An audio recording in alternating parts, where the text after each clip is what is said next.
A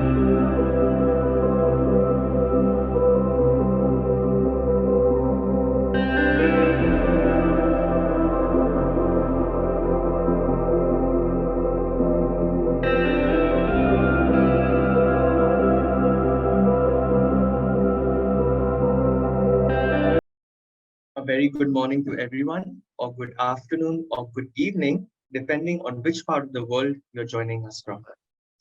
Thank you all for taking the time out to be here today. I'm Karan Mulchandani, the founder of a passion-based social enterprise called Enlightened Sapiens, and I will be your host for today. So on behalf of the South Asia Bonsai Federation, I'd like to extend a very, very warm welcome to all of you here. As you all know, SABF comprises of 5 countries: Nepal, Bangladesh, Sri Lanka, Pakistan, and India. We have been doing so many virtual events, but today it is a very, very special one. It is our Shila Suiseki convention, which is spread over 2 days, that is today and tomorrow. This is being held to celebrate the 80th birthday of Sri Sachidananda Ganapathy Swamiji, a gift from WBCC. We have a host of activities planned for you all, from interactive learning sessions to inspiring videos and visuals about Shila, that is Suiseki in India.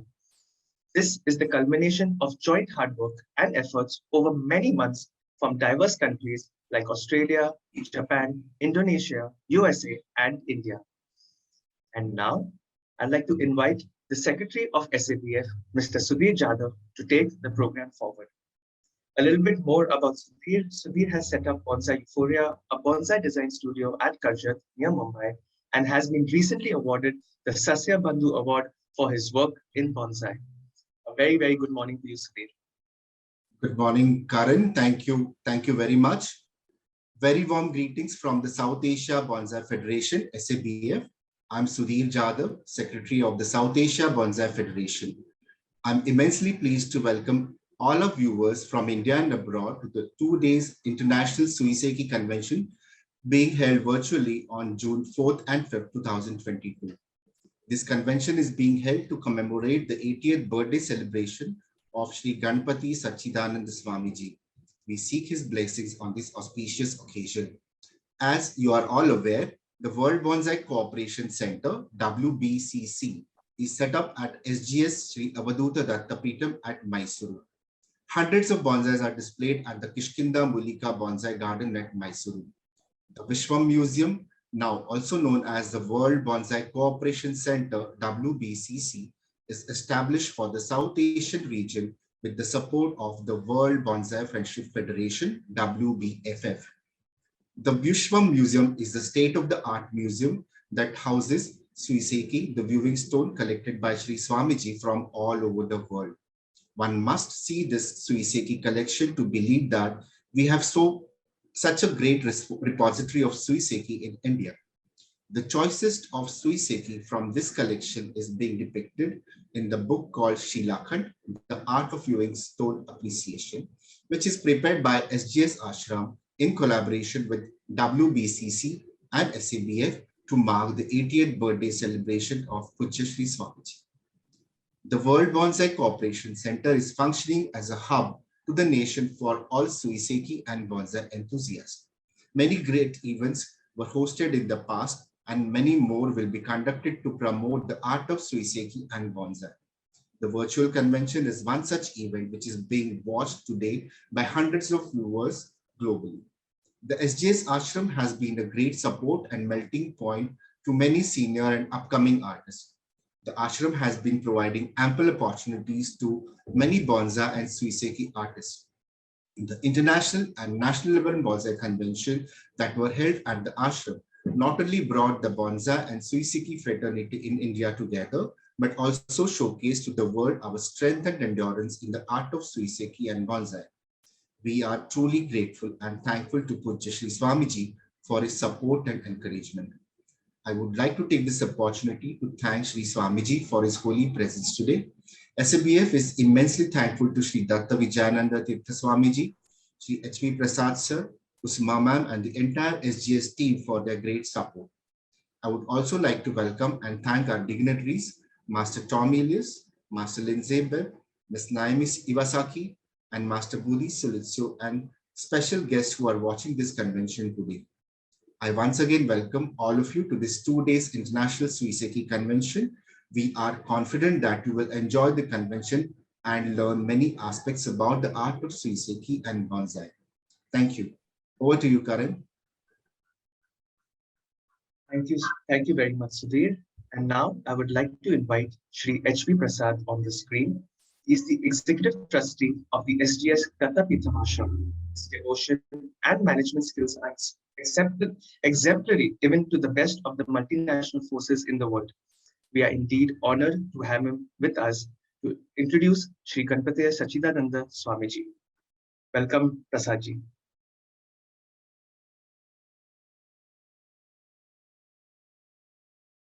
Jai Guru Datta, good morning everybody, hello. I am very happy and respectfully invite Parama Pujya Shri Ganapathy Sachidananda Swamiji, the founder of Avadhuta Datta Peetham, Shri Ganapathy Sachidananda Ashrama in Mysuru, South India.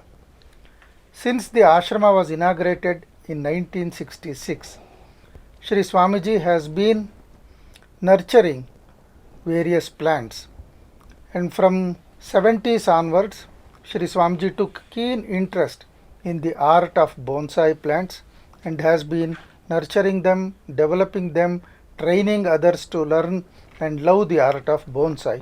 Today, we have the beautiful Kishkinda Mulika Bonsai Garden in Ashrama due to the love, affection and the keen interest Shri Swamiji has in that art. Ashrama also, under the blessings of Pujya Swamiji, conducted 2 major Bonsai international events in the ashrama. As part of Shri Swamiji's 80th birthday celebrations, Datta Peetham is conducting various conventions, one convention every month, on subjects which are very dear to Shri Swamiji.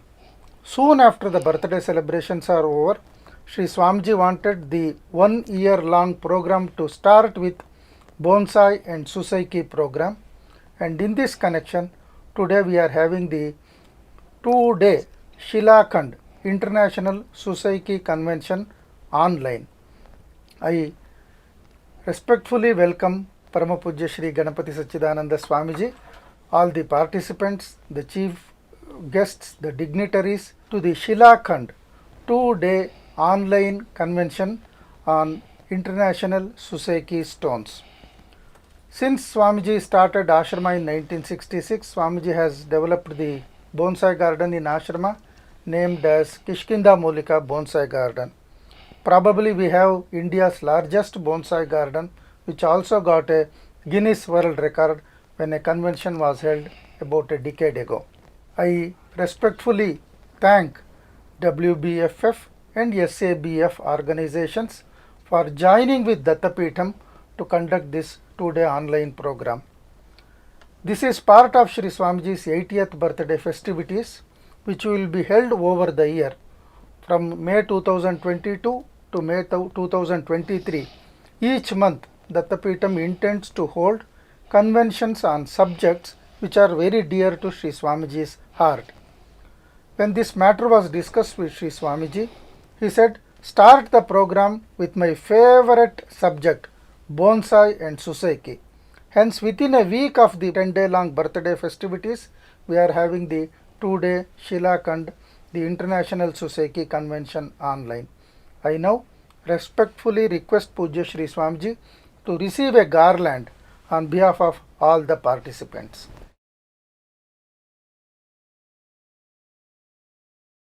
Let us think that Mr. Tom Ellis, the chief instructor of this Suiseki convention, is offering this garland to Pujya Shri Swamiji. I now respectfully request Shri Swamiji to inaugurate the convention by lighting this lamp. Shri Ganeshaya Namaha, Shri Saraswatyai Namaha, Shri Pada Vallabha, Narasimha Saraswati, Shri Guru Dattatreya Namaha.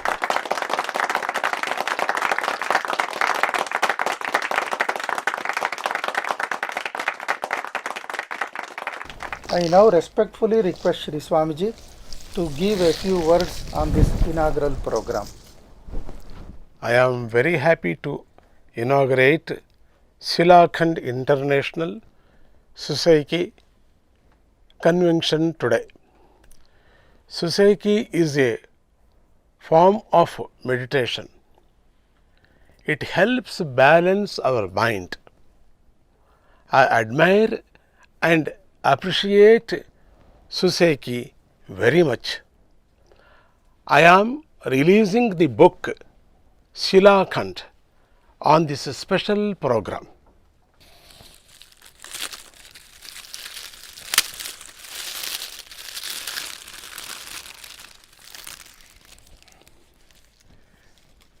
This is a beautiful book. It has many Suiseki stones from my ashrama. I bless everyone in the convention and the people who made this book. I am a special blessings to directly, indirectly involved all volunteers. There's a beautiful collections, the stones. Look at this special forms, all the stones. It will give us for something message to people, and also is a good meaning in front, inner meaning. What a creation, the God creation. Earth Mother creation is what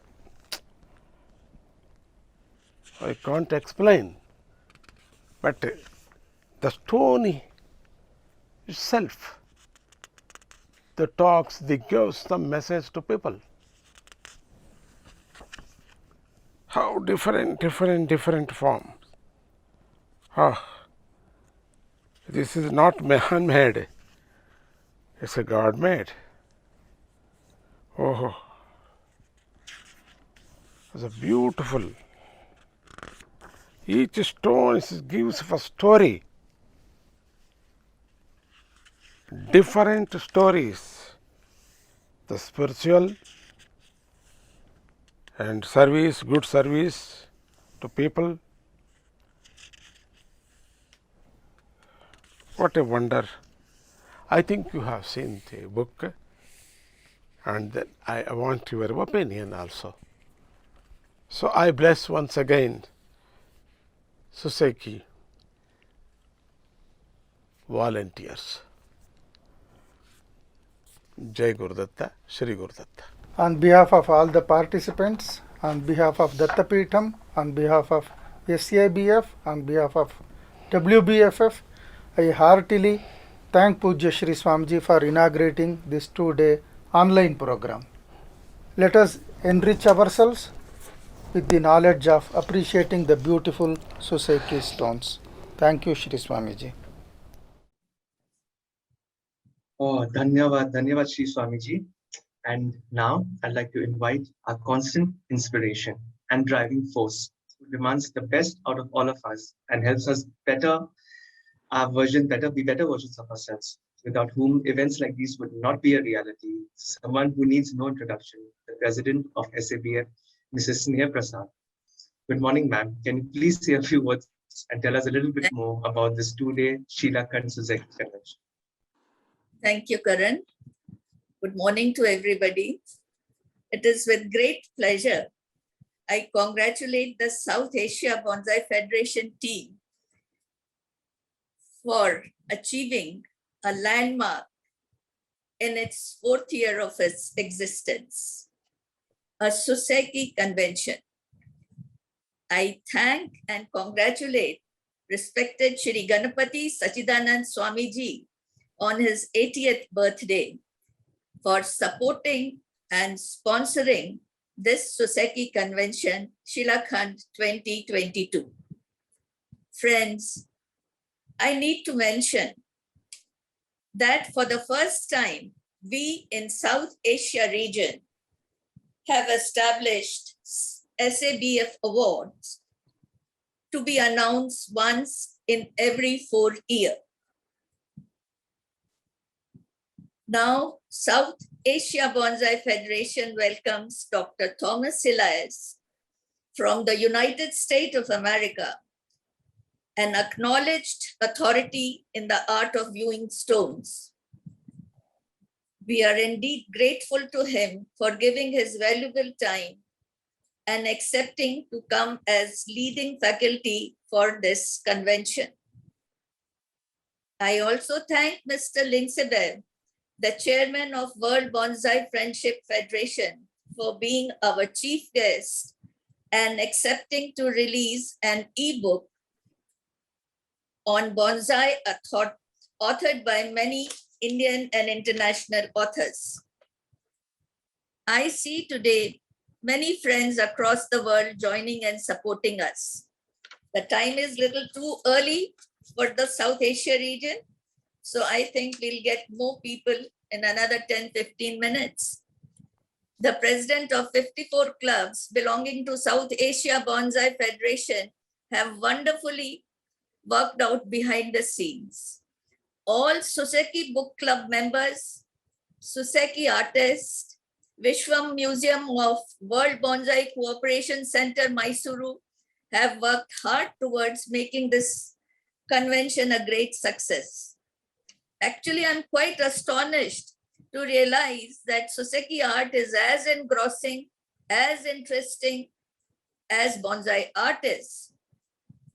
Last of all, I want to thank today all the faculty of Digital Bonsai School who got together to manage the physical book, e-book, banners, publicity, marketing, videos to help organize this function. I feel proud to announce today 3 branches of Digital Bonsai School, Suiseki, Digital and Hindi branch leaders were the recipient of Sasya Bandhu Award given every year by Datta Peetham Mysuru, established by Shri Pujya Swamiji. It is not a small feat at all. It is a very prestigious award which will go international too. Now, I would like to call upon our chief guest, Mr. Lindsay Bebb, a very strong personality, very supportive and very, very legal, to come forward and say a few words on this occasion. Lindsay, sir. Sneh, ma'am. It's my great pleasure to be participating in this Suiseki convention and award ceremony. This convention, as Karen has already said, has been arranged to celebrate the 80th birthday of Swamiji, and we congratulate him on his birthday. And I should tell you that Swamiji has gifted this convention to the nation. Under your leadership, Sneh ma'am, SABF has been the most active and progressive region within WBFF. People from many other countries have attended your online events over the past few years, and I have no doubt they will agree. Apart from bonsai education, you have, as a region, aggressively promoted and sought international education on Suiseki, and the likes of which I have not previously seen. And this convention program is sure to raise the profile of Suiseki and improve the education of all participants. I would like to inform everyone that on 5th of June, at the end of this program, SABF Lifetime Achievement Awards will be announced and presented. I hope everyone enjoys the program and learns a great deal from the event scheduled. Thank you. Thank you so much, Master Lindsay. And now I would like to invite Mr. Veer Choudhury on screen. He is an international bonsai artist and a founding faculty member of the Digital Bonsai School. Veer has set up his Bonsaipedia studio, which has more than 20,000 followers. He is a visiting bonsai faculty to most of the clubs in India and has been recently awarded the Sasya Bandhu Award for his work in bonsai. Veer has also compiled the SABF ebook, Tattoo single-handedly, which is absolutely no easy task. A very good morning to you, Veer. They say Books in general are a medium through which writers can reach a large audience and readers can get a peek into the writer's thoughts. It gives me immense pleasure and honor to have been chosen to compile the SABF ebook 2022. It's a book compiled with articles from various artists across India, as well as renowned international artists from around the world. To brief you about this book, it consists of 201 pages of exciting reading and learning, special reviews, species reviews, various techniques in bonsai, different methods, Suiseki, material development processes, styles, etc. This is the first time ever in the history of SABF an initiative of launching the bonsai ebook has been initiated. I personally would like to thank the president of SABF, Mrs. Sneh Prasar, for bringing this initiative forward and getting all these artists to come forward and contribute to various topics based on their personal experiences. This would never have been possible for me to compile without her dedication and enthusiasm. I personally thank all the artists involved in contributing towards this book for making this effort a success, because without your valuable information, I would never have had this opportunity to compile this book. Before I end, I would love to say that while compiling this book, page by page, there were many things that were new to me and helped me learn. I am sure each of you are going to benefit from this book, and this book is going to help open a new chapter in your bonsai journey. Today, I would like to specially thank the chairman of the World Bonsai Friendship Federation, Mr. Lindsay Bebb, for agreeing and helping us in releasing this ebook. Thank you so much. Over to you, Lindsay, sir, and I kindly request you to launch this ebook. Thank you. Thank you, Veer. As you've already heard, the book has been written by many different Indian authors with input from several international teachers. I've been through every one of the 201 pages and was genuinely impressed with the detailed explanations on processes for creating and maintaining local trees for bonsai. There is some lively discussion on literati style, great sketches for bonsai design ideas, and great explanations and illustrations for Saikei penching landscapes and multi-trunk bonsai, for example. Suiseki is also covered by a variety of international teachers. This is a great teaching resource designed for locals, but I believe it should have wide-ranging appeal. As a group, you have an almost uniquely sympathetic and passionate approach to the environment, and I found some of your explanations uplifting and worthy of wide acknowledgement, particularly in the section on penching landscapes, but other sections as well. It's a very great pleasure for me to be releasing this book, this ebook, on behalf of SABF.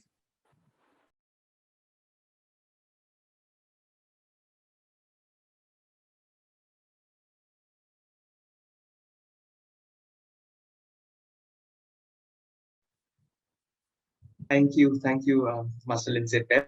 And now I'd like to invite Sudhir Jadhav back again on the screen, take the program forward. Thank you, Karan. Warm greetings to all our viewers once again. I'm greatly honored to introduce Master Tom Ellis today. Master Tom is a bonsai historian and a recognized international specialist of viewing stone and Suiseki. He and his wife, Madam Hiromi Nakauji, have been collecting and researching the ancient art forms for over 25 years throughout Asia. They have made over 50 trips each to China and Japan to meet the stone connoisseurs, attend exhibition, and present lectures on stones. They have assembled an extensive library of books, serial publication, and catalogs, mainly in Japanese and Chinese, relating to stone appreciation. Master Tom served as the president of Bonsai Club International BCI for 3 years. Master Tom was the director of the US National Arboretum in Washington, DC for 16 years before he retired from that position 11 years ago. Master Tom established the Viewing Stone Association of North America, VSANA, in 2012 as an online educational forum to provide accurate information about viewing stones. The website www.visana.org has grown to be one of the largest and most comprehensive sources of information available on internet. Master Tom is the primary content provider for this website. Master Tom Ellis has co-authored and edited 6 books on viewing stone and Suiseki: Chrysanthemum Stones, The Story of Stone Flowers, 2010, Viewing Stones of North America, 2014, Spirit Stones, The Ancient Art of the Scholar's Rock, 2014, Viewing Stone of Yunnan, 2018, Contemporary Viewing Stone Display, 2020, and Small Stones Was Apart, 2021. He has written numerous articles on viewing stones, Suiseki, and Bonsai for Rock and Gem magazine, Golden Statements, and Bonsai and Stone Appreciation magazine between 1999 and 2018. He has received following awards related to stone appreciation. In 2001, the International Writers Award from Bonsai Club International, BCI. In 2010, the Emperor of Japan conferred the Order of the Rising Sun, Gold Rays with Roseton Master Tom Elias. This is the highest award the Japanese government has bestowed upon a citizen of another country. This award was presented for his promotion of art and culture. In 2013, he was named as the Honorary Vice Chairman of the Viewing Stone Association of China. In 2014, he received an award from the Nippon Suiseki Association in appreciation of helping spread the culture of Suiseki. Now I request Master Tom Ellis to please begin with his presentation and lecture. Before that, I request Karan to play the inaugural video of the Suiseki art. Thank you. Over to you, Karan. Thank you for the invitation to be part of the teaching faculty of the Suiseki arm of the Digital Bonsai School for the next 2 semesters. Before I respond to that invitation, I just want to say how happy I am to be part of this 2-day virtual convention. And I enjoyed presenting information for people. I hope that many of you have learned new things about stone appreciation. And I just want to say, yes, I'll be happy to be part of the faculty for the next 2 semesters. And I look forward to moving into greater detail and more intermediate advanced levels of stone appreciation concepts with you. I look forward to seeing you in the future and hope and wish you great success in finding wonderful stones. Thank you.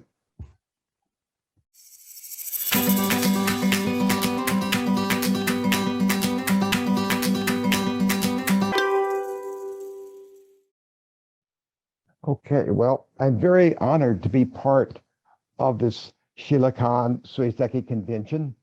Thank you for inviting me to present material about stone appreciation. I hope that, as I said, each of you will learn something new during this presentation and the following one.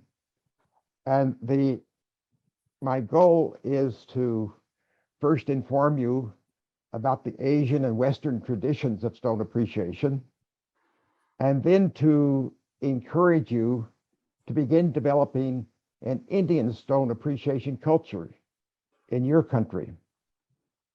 And I urge you to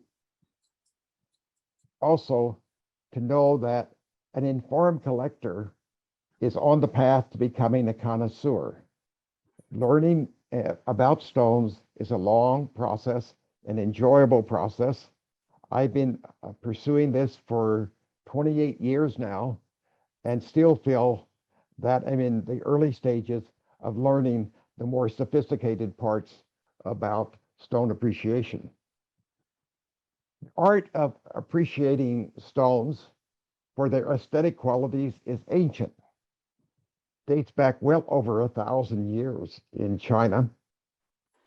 Natural stones were appreciated in nature, as in the lower left, this stone in the Yellow Mountain Formation was named Monkey overlooking the valley. 16 stones in this area in Yellow Mountain have been identified and given specific names because of what they suggest.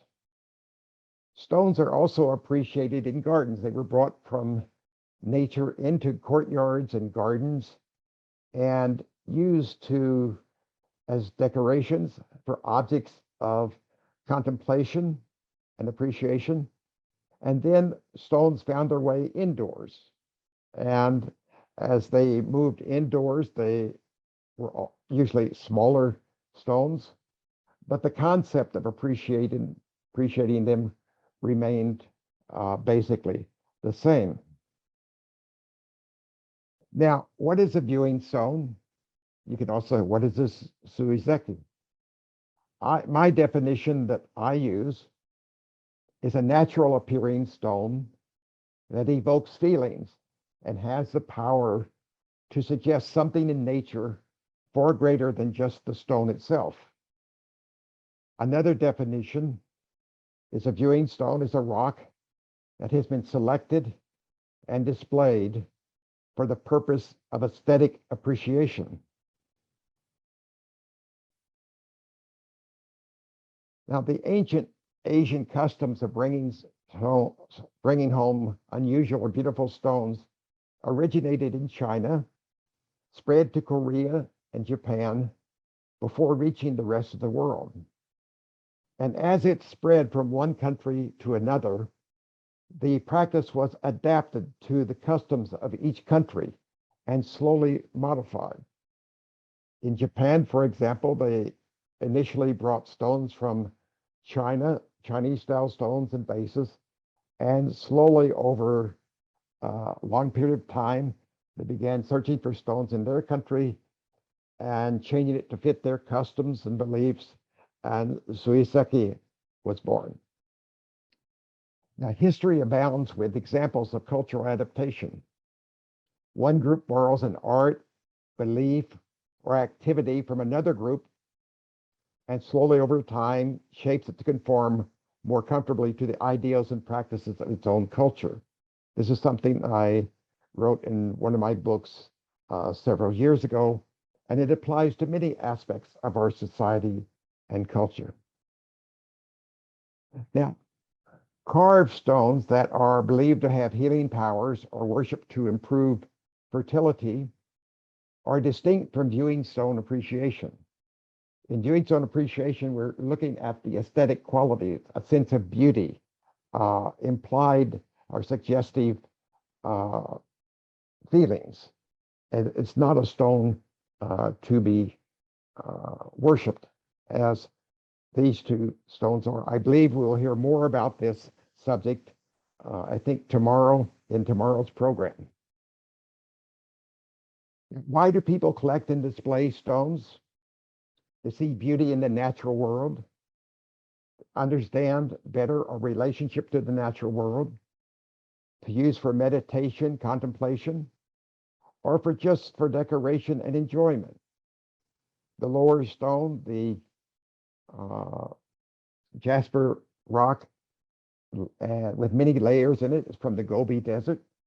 The figure stone on the right is from Japan. And as you look at each of these, you can imagine that there's a figure standing on a pedestal, a human figure, a deity.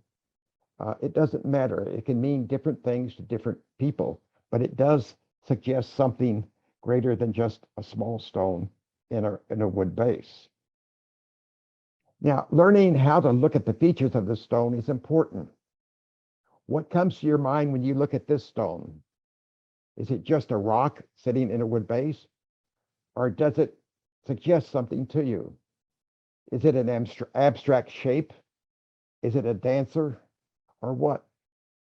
I can see, look at this, I can see someone dancing in a robe, their arms going up, the sleeves of the stone flying upwards.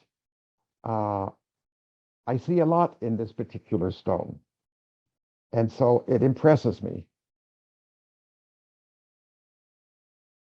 Now, the joy of stone appreciation has many aspects to it. Some people like to hunt, going out into the mountains or on the beach or along a river and searching through thousands of stones for one that might resemble a mountain or a plateau or some type of scenic scene, or they may find one that reminds them of an animal or figure or hut. I have several friends that I think enjoy just the hunt more than any other aspect. I have other stone colleagues that excel in developing displays, in carving a base, finding the proper tray, and the other elements that go into a display, an effective display. And still other colleagues of mine enjoy the study, going back to the early literature, translating, understanding what people wrote about stones 900 years ago, 500 years ago, and then sharing that information through books, through conferences, and various meetings such as this.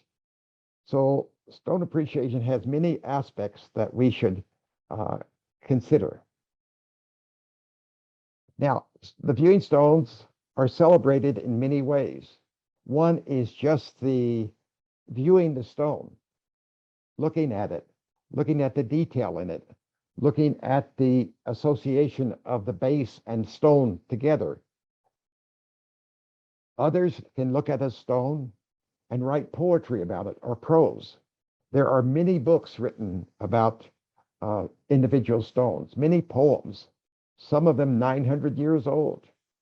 This is a Japanese Makura stone, a ball-shaped stone that's in its last stages of existence before it disintegrates into a pile of sand and grit. And a leading Tanka poetress wrote this poem about it. Staring deep into the stone's old soul, I have seen that from a river's wrath comes the shape of a shell. And I'm finding that the people around the world write poetry and love to write poems. And they submitted many poems about this particular rock. And you can see that on my website. Other people write prose. In the scroll that you see here, 10 Views of Lingbi Stone, Mr. Wu Bin many years ago had a particular Lingbi stone, and he could look at it from different orientations. And he painted each orientation and then wrote about it. There are many fine examples of this. And still other people, artists, just enjoy rendering a stone in ink or ink and color, making paintings of it. And if you've seen the work of Liu Dan, he's probably the master of stone artistry. His work is just superb. So there are many ways of interacting and celebrating stones. It's not just physically looking at them. Now, to develop a vibrant viewing stone culture in India, I feel that it's essential to first learn and respect from the Chinese, Korean, and Japanese traditions, while realizing that stone appreciation has been evolving in these countries over many centuries. What people were appreciating in China 900 years ago is different from what they were appreciating in China 150 years ago or today. And the same is in Japan. Study the approaches in the Americas and Europe to see the traditional and the newly emerging contemporary viewing stone culture. Then slowly begin to develop a distinct viewing stone culture based upon the geology and the rich cultural history of India. You have such a wonderful, wonderful long history, and why not use that in the appreciation of your native stones. Also, India has an incredible geological history of one of the continental plates splitting off from Gondwana, moving northward, colliding with plates in what's now China, forming the Himalayas, the valleys.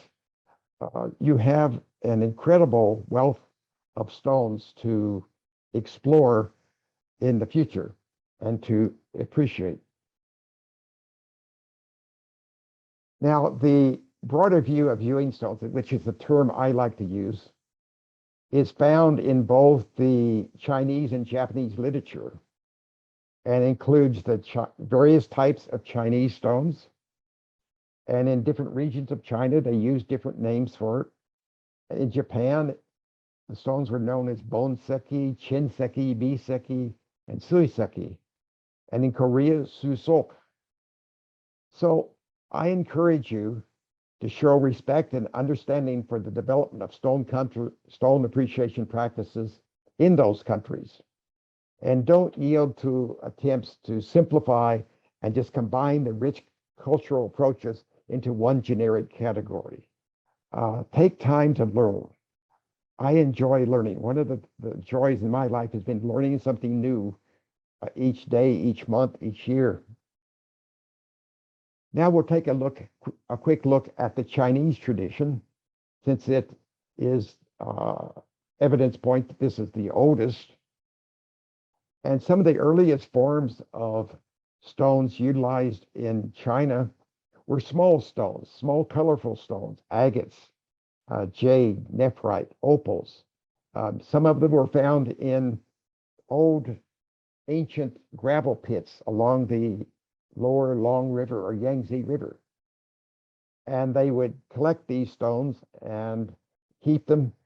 And they have been found in burial sites near Nanjing that date back 4,000 or 5,000 years ago.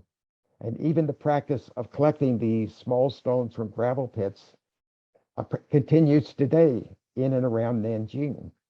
They're known as rainflower pebbles. Also in China, some of the earliest stones were enhanced, modified, and used as brush rests. They're one of the four treasures with the ink brush, the paper, inkstone, and such.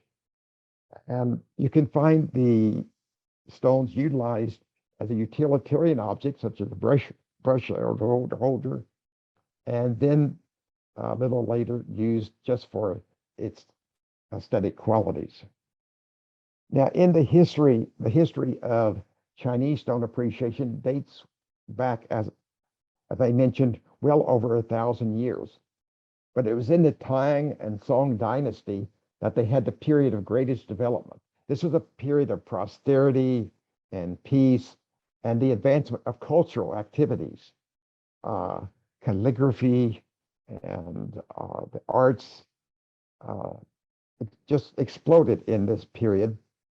And then it continued further development in the later Ming and Qing dynasties, when the number of stone types were expanded, the different types have expanded, and also garden development was expanding greatly in China at this time.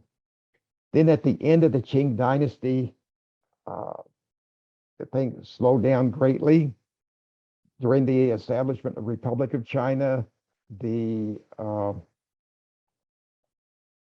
war, and then the establishment of the People's Republic, during about a 50 or 60 year period, stone appreciation really didn't develop very much. Then in the People's Republic of China in the late 70s, stone appreciation had a resurgence, and it was supported by the government and by cultural organizations. And it began to develop in the Shanghai region and in the Guangxi region in southwestern China, and expanded very rapidly.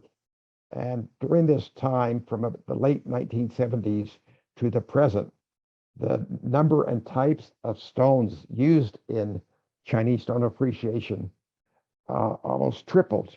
And in the latest stone catalog published, they have over 600 different types of stones that are used in stone appreciation. But also at this time, new aesthetic concepts came into use that were influenced by Marxist thinking. So there is a distinct difference between present day stone appreciation and the traditional or classical stone appreciation in China.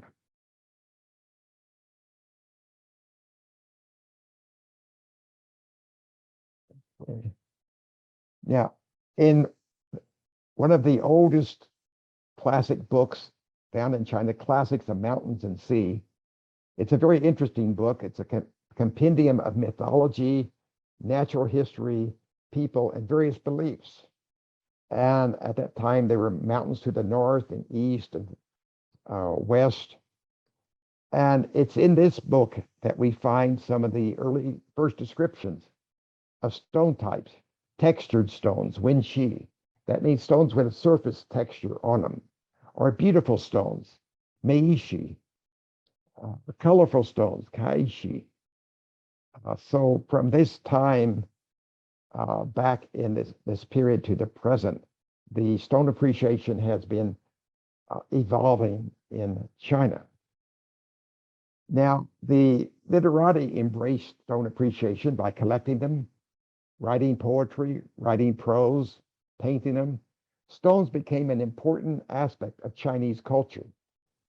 In about 900 years ago, Du Wan published the Stone Catalog of Cloudy Forest. This is a 2-volume, non-illustrated list of about 120 stones that were appreciated solely for their aesthetic features, qualities. Then, about 500 years later, Lin Yuling published his Suyuan Shipu, or the Plain Garden Stone Catalog.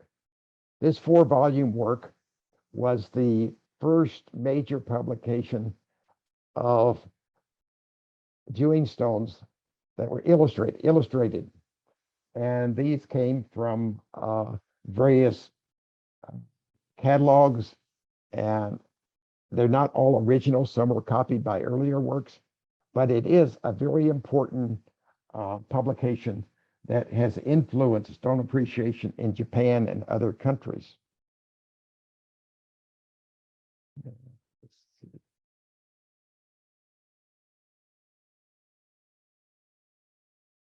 Also, what has had an influence on Chinese stone appreciation is Taoism and Buddhism. And they have strongly influenced appreciation practices. These two stones, for example, illustrate the concept of Dongtian, or gateways to heaven. In Tao's beliefs, there were 10 gateways to heaven. Then these were up in the mountains, and 7 were small and 3 were large. And if you climbed up into the mountains and reached one of these passageways, you could pass from earth into heaven. And in some of the stone formations in southern China, you can see large-scale versions of the stone on the right, for example. And you have to climb 999 steps to reach the passageway. So traditional Taoist and Buddhist thinking has influenced them and living in harmony for nature, respect for nature.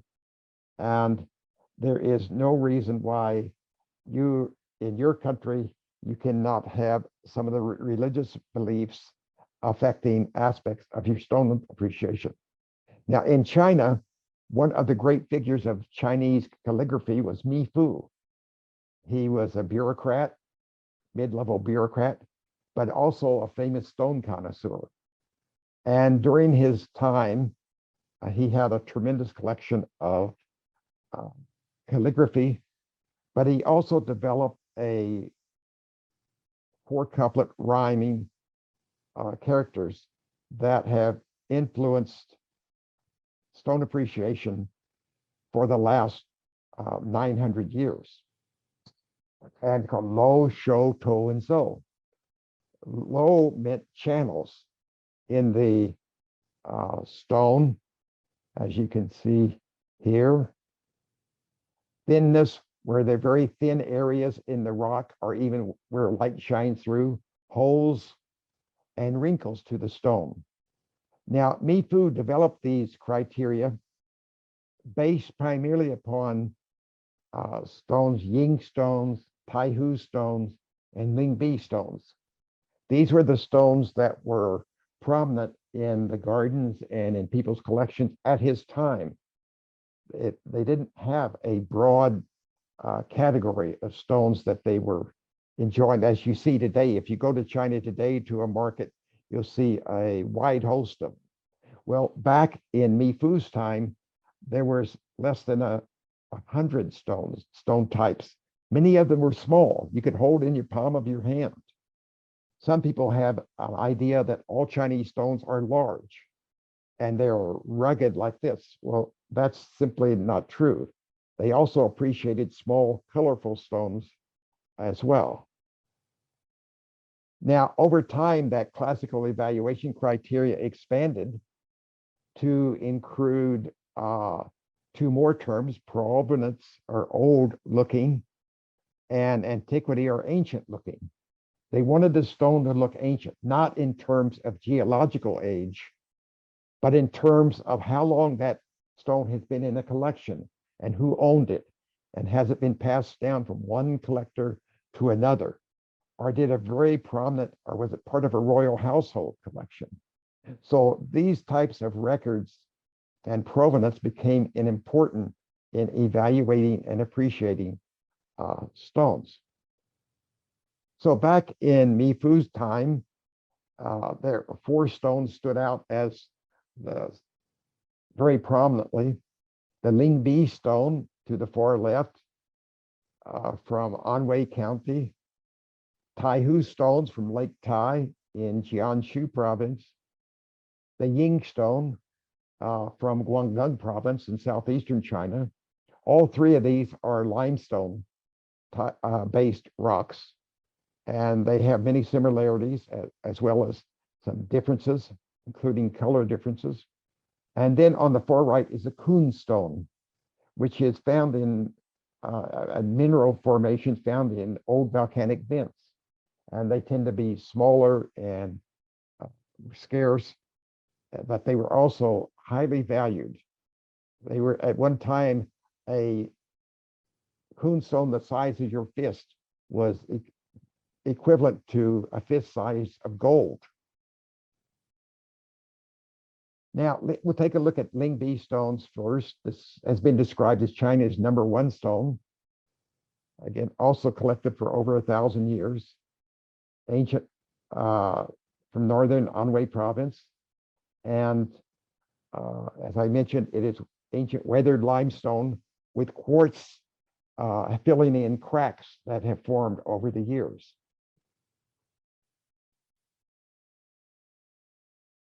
Ling Bi stones were first used as utilitarian objects, tools, weapons, musical instruments. The way that the minerals formed in the stone caused them to resonate. You could strike them and they would make a sound. And so some of the earliest musical instruments in China were Ling Bi stones. And then the unusual shaped ones were collected and appreciated just for their unusual shapes. The other types of limestone rocks that are important, the Tai Hu stone from the Great Lake or Tai Lake, adjacent to Wuxi, a couple of hours drive north from Shanghai. And these were stones that came from a lake with the water washing around it and through it over thousands of years. These tended to be more rounded, uniformly thick as wide, whereas the Ling Bi stones tended to be flat. They were taken from an area where the rocks were in the ground and underground water flowed through them and slowly eroded them. The Ying stones are from, as I mentioned, Guangdong province. They're eroded often by acid rain. They're near the surface and by rivers. So there are many similarities shared by these rocks, and these were some of the most important ones utilized. Also utilized widely in China, and then spread, especially in Malaysia, where these stones are appreciated, are wax stones. Wax stones have high levels of silica in them. They're harder and denser than the limestone, and many of them are translucent. You can hold a light up to it and it will penetrate down into the stone. These have been highly prized in China for hundreds of years, and come in this color. They can range all the way from white to black, with brown and tans being the dominant colors. Other types of stones that have been used in stone appreciation that might surprise you is petrified wood. China has vast deposits of petrified wood, especially in the southern southwestern regions and in the Gobi Desert. And if you look at the stone catalog of the Cloudy Forest that was published 900 years ago, you could read about petrified wood. And at this time, and for a long time, the Chinese believed that petrified wood happened during a violent storm when lightning struck a tree, transformed it into petrified wood. It wasn't until much, much later, into the 1800s, before they adopted the Western interpretation, or in Western reasoning or thinking about how wood became petrified. But they use it in various ways, and the upright one on the left, a badly weathered one, but it's oriented in a very interesting position on this table-style pedestal. And then also pieces of coral, both petrified coral and dried living coral, especially red coral from Hainan Island, was collected and displayed as hewing stones. So the point here is that there was a wide range of stones types appreciated, collected and appreciated in China, not just the certain Lingbi stones that you often see in books. Then we have the modern era in China, the fall of the Qing dynasty and the establishment of the Republic was a tumultuous time. There was fighting and people were packing up and leaving, and not much progress. And it wasn't until the late 70s, 80s, 90s that it really began to develop again.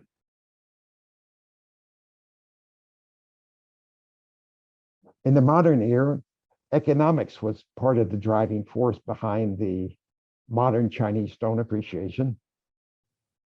The government was looking for ways to establish jobs in some of the rural areas of China, and people were encouraged to go out and hunt for stones and collect them and bring them in. They formed markets, they built museums, and established stone festivals all throughout Western, Southern Western, and Northern China. And stone appreciation became a multi-billion-dollar renminbi business. I was told that as many as 5 million people were collecting stones in China, and an equal number were associated with the various business aspects of it. So stone appreciation is not only a business, but it's also been an important part of their cultural activities. Stone appreciation in China has been more closely associated with the painting and drawing and writing than it has been with the horticultural industry in China. And this is going to be an important point when we get to the Japanese version. In China, you find a wide variety of bases that are used to display stones. On the left side, you have a southern style base, typically in the Guangdong province. On the lower right is a typical northern base, and above that is a table style base that not only is a holder for the stone, but also lifts and raises it up as a small table so that you can appreciate it more, and it isolates the stone from the surrounding areas a little more. There are also contemporary Chinese style bases that have come into the existence in the last 3 decades. The one on the lower left involves wood bending, intricate carving, several pieces, and assembled together in a display. The one on the right is a rather large stone, large heavy stone, and the base has been carved from a single piece of rosewood.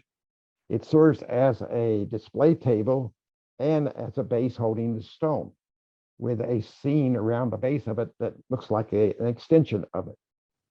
Or in the upper left, very elaborate carving of the stones that resemble gourds, and they developed this elaborate type of base to help communicate what this display means or is about.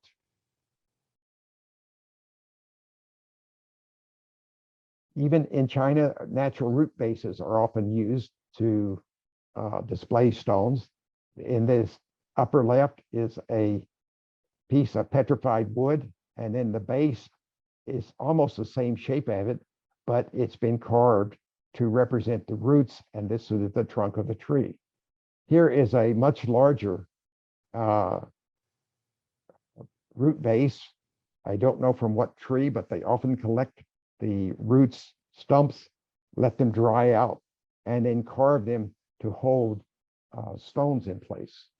So various types of bases have been used in China, but they typically are larger, more conspicuous, and help to convey the message of the stone.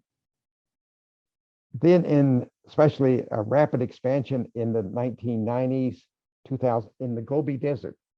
There were stones collected in the Gobi Desert earlier, but in the 1990s, there was really a major effort to search the 1,500-mile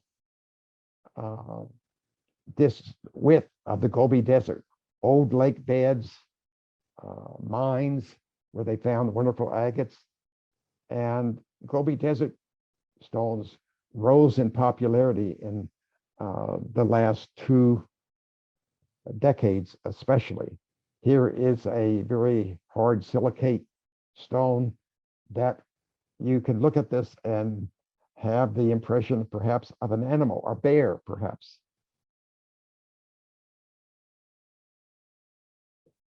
Also found in the Gobi Desert are types of chalcedone, very hard stone, agates, which is nothing but banded chalcedone put down in layers, as you can see here, or in this stone in little grape-like agates that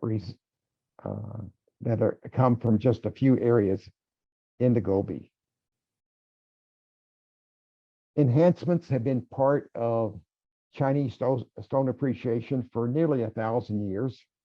It's described in the Stone Catalog of Cloudy Forest of how they went into Lake Tai and broke the stones off, how they sometimes would carve additional holes in them, hold them up into the smoke to make them darker, add things to them.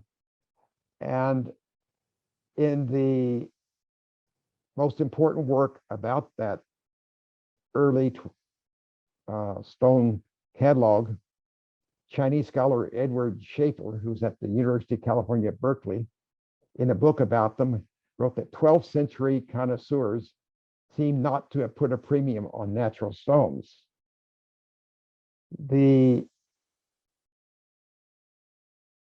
often are led to believe that Chinese worked their stones, but Japanese did not, others did not. But that, as I will show you or tell you, is really not the case. Both countries are both practices, altered stones to improve their appearance, to make them easier to display sitting up, where they flattened out the bases to make them more stable.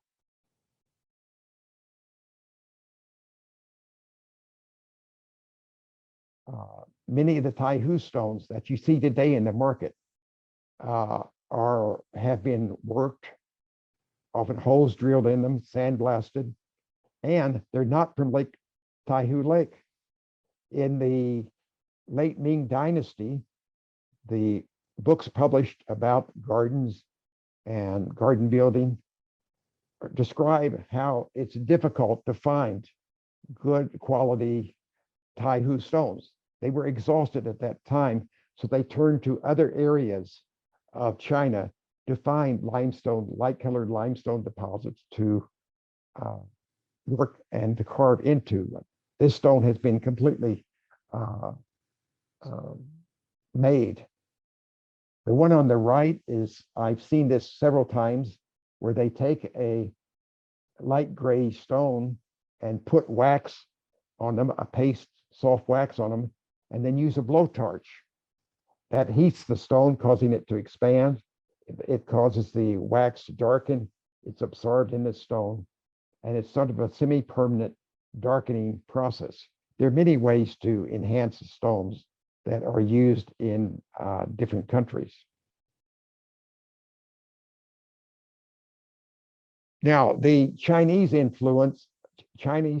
stone influenced Japanese stone appreciation. Chinese stones were taken to Japan and used. This is in a book on the tea ceremony and displays, and this is a Lingbi stone used in Japan. So we can look at Meiji era and Showa era exhibits and see Chinese stones displayed. And then they were gradually replaced by Japanese stones. Now we'll take a look at the Japanese stones and at the Japanese tradition of using stones. They use stones in gardens, and that's a completely different area, but that we won't get into today. Instead, we're going to look at the stones used indoors. And we do find even today Chinese stones that are collected and displayed. And in the early history of China and Japan,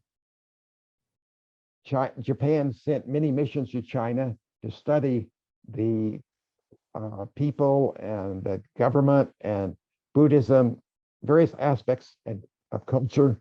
And they brought that back to Japan, where it was slowly modified and adapted to Japanese customs. Now, we do find that in Japan, a completely different approach to stone appreciation. In Japan, you hear about subtle beauty or understated beauty. Sometimes you hear the term wabi-sabi. People love to throw out these terms. But Chinese stone appreciation was influenced by Zen Buddhism and the formal tea ceremony. And this dates back to the 15th century, when it was ideas about the aesthetics of Zen Buddhism and the concept of beauty and simplicity rose and became quite influential in the tea ceremony, the no play dramas, ikebana, and sumi ink painting. The two teacups here illustrate this concept of wabi-sabi. On the one on the right is colorful and bright, strong contrasting colors, whereas the stone on the left, the cup on the left, is very basic and simple, and as I mentioned, understated beauty. The chrysanthemum flower stone on the right, most of the chrysanthemum flower stones have been polished and the flowers stand out prominently. Well, in this one, it's a natural stone, unpolished, and here is the flower. Again, understated beauty, the concept of wabi-sabi. So we begin to see, and we see the base. It's a much simpler base, not as prominent. The early displays in Japan were often in bronze trays, like this, sometimes with water. The use of sand didn't come into Japanese Suiseki until the late Edo or early Meiji periods. So if you see this kind of display in Japan, you know that they are attempting to recreate an early or historically important type of display using an older stone. Stones in Japan, Suiseki, were inseparable from bonsai. And almost every bonsai garden also dealt with stones. And they were displayed together for many years until the Suiseki Association was established, 1961. And then they had their own separate displays. There are two major organizations in Japan for Suiseki viewing stones. The Japanese Suiseki Association, which is smaller, its board is mainly consists of businessmen in bonsai and Suiseki. They organize the annual Mei in 10, which is a major exhibit at the Meiji Shrine in Tokyo, usually in June. And then the more recent Japanese Suiseki exhibition held in the Tokyo Metropolitan Art Museum. And this effort over the last 9 years has been to try to move Suiseki more into the world of art and into the art museums, as bonsai was done back in the 1930s. The JSA also publishes some wonderful catalogs every year. Then there is the All Japan Aiseki Association, and it is a loosely united group of hobbyists and clubs. There are perhaps 300 clubs throughout Japan, and maybe 2,000 to 3,000 people belonging to those clubs. They hold a major stone exhibition, and they're supported by an Aiseki monthly magazine. And these are primarily hobbyists rather than the businessmen. You'll see in the Japan Aiseki Association a wider range of stones than you do in the JSA exhibitions. Now, the classification system. You notice that I use viewing stone a lot, and I do that because I find it both in the Japanese literature and the Chinese literature. And as a result, it's not specific to a particular country, and it's very clear on what it means. Suiseki, to some, feel that it's just landscape stones. Others include Biseki into Suiseki, which are beautiful colored stones, often polished. Chinseki, rare, unusual stones. So we found that in Japan, there is not a consensus on what is Suiseki, and that the definition in Japan is different from the definition used in other countries where Suiseki is applied to all stones, no matter where they're from. And if you sit with a true scholar in China of Chinese stones and refer to them by Japanese names, they're offended. So I prefer to try to use the terminology in each country for their stones and use viewing stones as the broader range, broader categories. Here are some examples of Japanese viewing stones or Suiseki.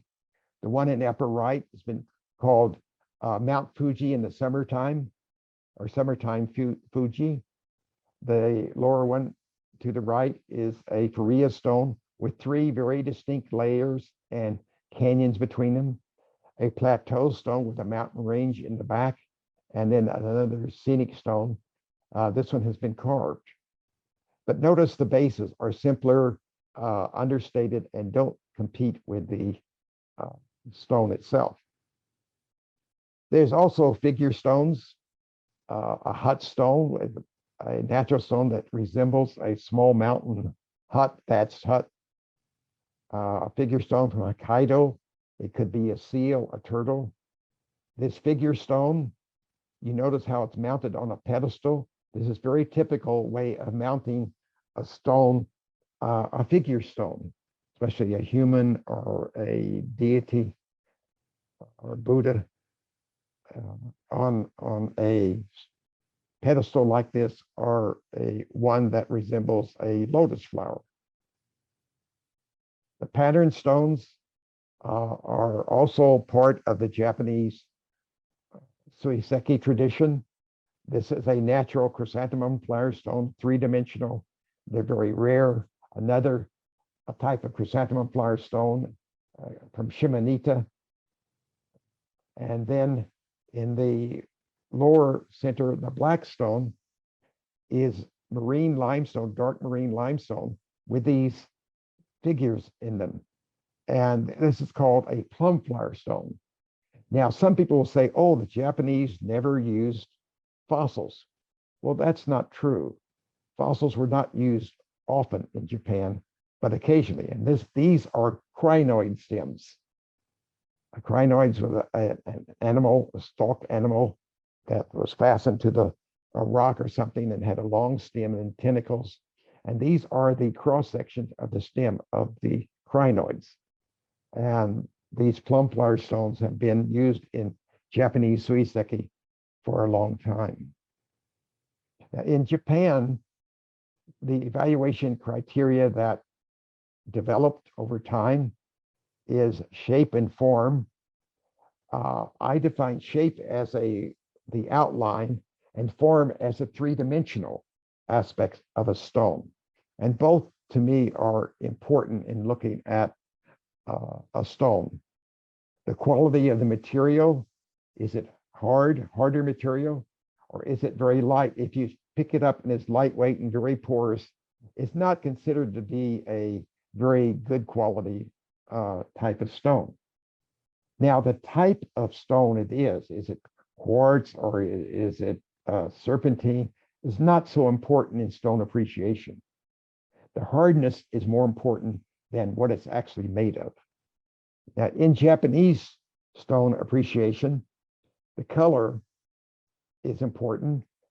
Presently, in today's practices, the dark stones, black stones are highly valued. Deep blue-green, dark gray, warm brown tones are all desirable. The surface texture could be smooth or rough or reticulate.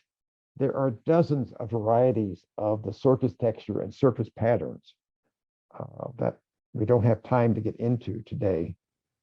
And then the stone looking old, aged. And again, this is not the geological age, but the amount of time it's been in the collection. And has it developed a surface patina that appears calm and tranquil? And to do this, the Japanese have the practice of Yoseki, cultivating stones, where they put them outside exposed to the rain and snow, water them, so that there's an oxidation process that occurs on the surface of the stone.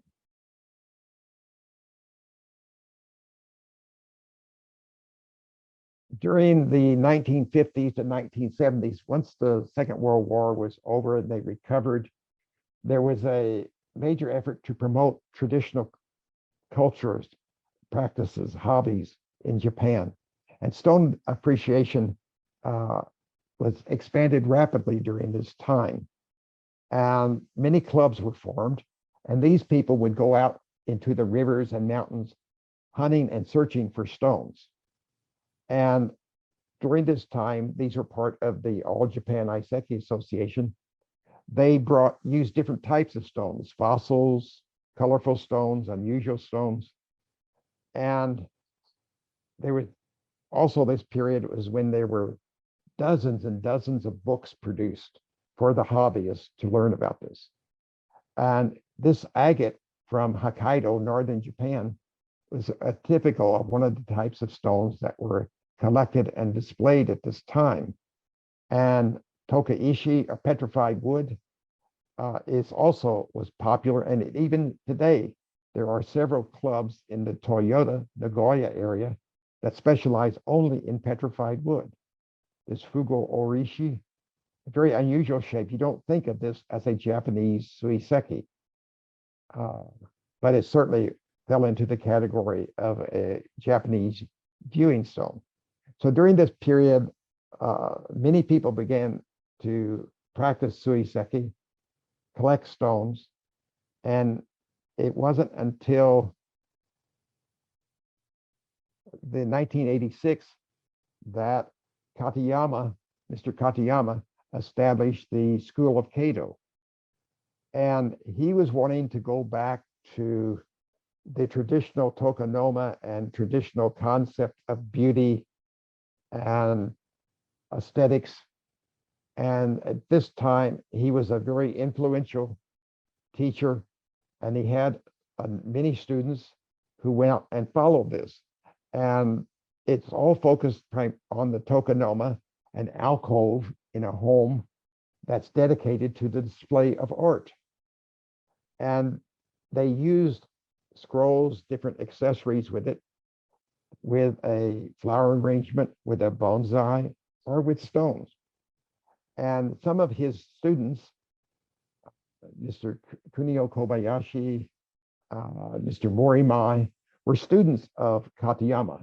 And so they have practiced this more refined aspect of stone appreciation, which we know today as Suiseki, and has reduced the number of stones that are used, appreciated. Now, they use display tables, shoku. This is a large Seta River stone on a traditional Japanese table. And if you notice the base for the stone, it's very thin, extremely thin and hardly noticeable, and it conforms to the shape of the stone. So it doesn't compete with it. When you look at this, it's the stone that is the main thing. Now, use of accessories is a Japanese tradition. And if you see this stone, this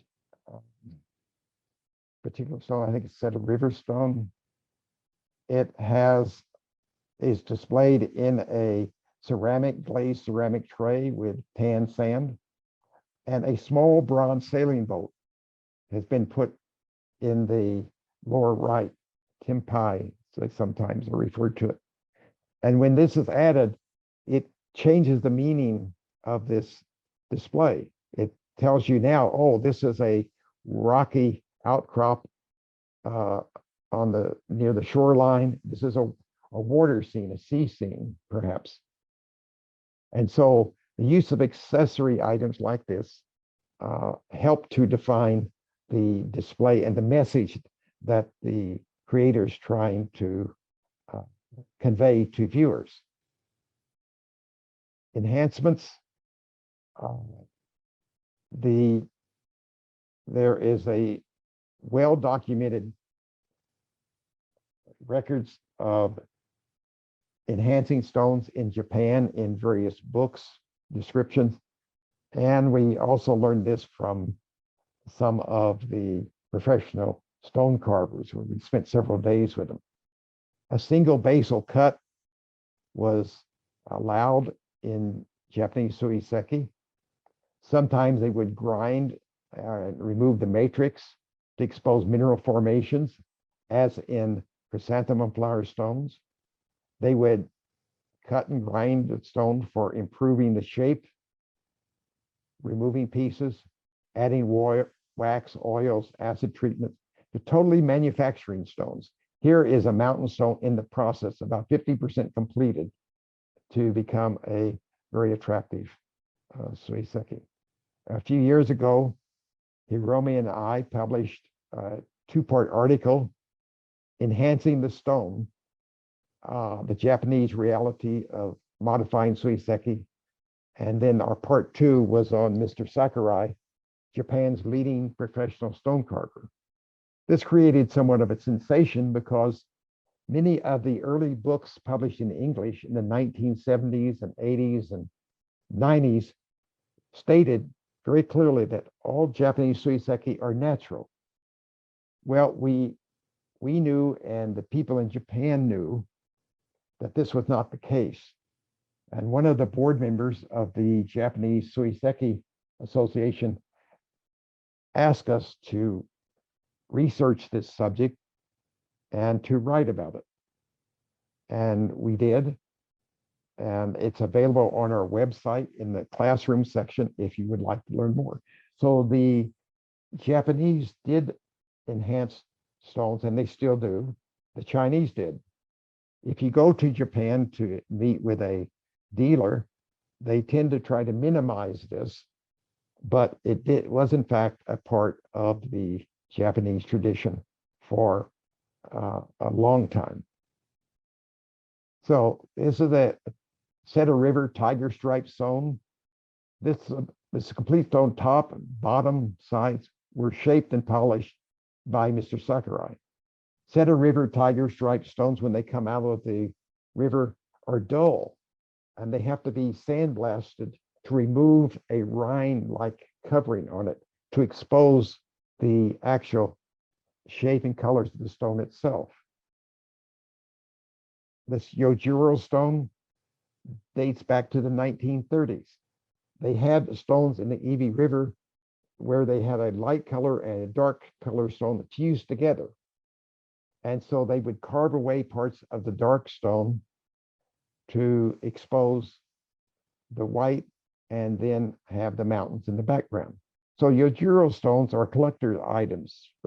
Original Yojiro stones are important, valuable collector's items in Japan today. So one of the aspects of Suiseki is to enjoy the changing seasons. It's a very important part. If you're displaying a stone in the fall, you could have a scroll with persimmons in it, or you could have little tiny objects that represent insects in the springtime. Now, what do you do in India or in Southeast Asia, where you don't have winter time and autumn colors? You have the rainy season and the dry season. Well, you adapt to that. You adapt to your holiday and the important notable days in your heritage to displaying stones. There's nothing wrong with that at all. Now, we realize that there's so much to learn about Suiseki and viewing stones, and that much of the literature is in Japanese and Chinese, and not a lot of it has been translated. So we put together a glossary of terms used in stone appreciation. If you'd like to receive a copy of that, just send your request to me, and I'll be happy to forward that to you. At this point, I'm going to end my presentation for now. We'll have another short program, and then I will be back to you in 10 or 15 minutes. Thank you. Thank you, Master Tom. There's always so much to learn from you, every time we attend your sessions or even on your website, but attending it live is always so enriching. So stay tuned for part 2 of Master Tom's program on learning about viewing stones. And at this point, I would like to invite Dr. Mamta Mishra. She's a renowned bonsai artist and landscapist from India. She has won several national and international recognitions, and she has collected over 500 bonsai and Suiseki. Her bonsai was selected in top 100 at Japan's World Bonsai Photo Contest in 2003 and 2006. She has also won All India Bonsai Talent Award in 2016 at Mysore International Bonsai Convention. Hello, Mamta ma'am. Good day, everyone. Namaskar. I can say stone speak with us. They have their aesthetic and architecture value. India is the biggest democratic country of the world, and Madhya Pradesh is situated in the heart of India. Madhya Pradesh is famous for its forest, mountain, rivers, and scenic beauty. Two of the famous World Heritage sites are situated in Madhya Pradesh, Sachi Stupa and Bhimbetka. Now, I'm coming to the point. Today, I will share with you all a video which has been shot in 4 districts of Madhya Pradesh: Jabalpur, Bhedaghat, Hoshangabad, Satpura range of mountain, Mandsaur, Gandhisagar Dam, and Rajgarh. Bhedaghat is situated at the bank of holy river Narmada, famous for its marble rocks. These rocks are hidden treasure of Madhya Pradesh. When limestone, a sedimentary rock, gets buried deep in the earth of millions of years, the heat and pressure changes it into a metamorphic rock called marble. Marble is rich in magnesium and are very soft. And naturally, they are found in white, green, blue, and brown color. Satpura range rocks. Satpura is a volcanic mountain of India. The rocks found in this region are porous, aging more than 100 years. Granite, basalt are also found in the Black Mountain. Sandstone is also available in this region. Rock art of Daraki Chattan, discovered by the scientists in the year 2002, is one of the oldest rock art known in the world. In this region, predominantly shell stone can be found. These stones are used for making slate and pencil. Laterite stone are also found in this region, which are majorly used in the cement plant. Last, I would like to conclude this presentation now. Thank you, Mrs. Sneh Prasar and all the associated organizers. Thanks to all the participants for taking out time to attend this event. Thank you so much. Thank you. Over to Karan.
Thank you, ma'am. Man, that shows the variety of stones available in our own country. That's beautiful, right? And in a single location.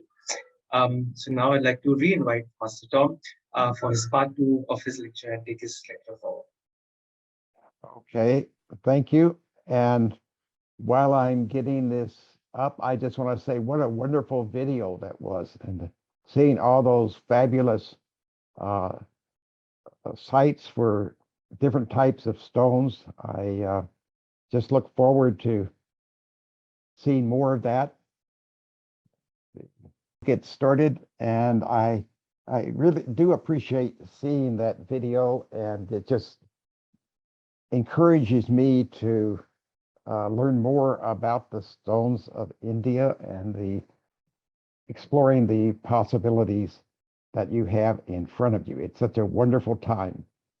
Now, in this second part, I'm going to talk a little bit about how stone appreciation spread globally, building a collection, how to look at stones, displaying stones, and displaying principles. I don't consider myself to be a true connoisseur expert yet. I consider myself to be a student, but I'm on the path to becoming a connoisseur. And if I live long enough, I may succeed in that.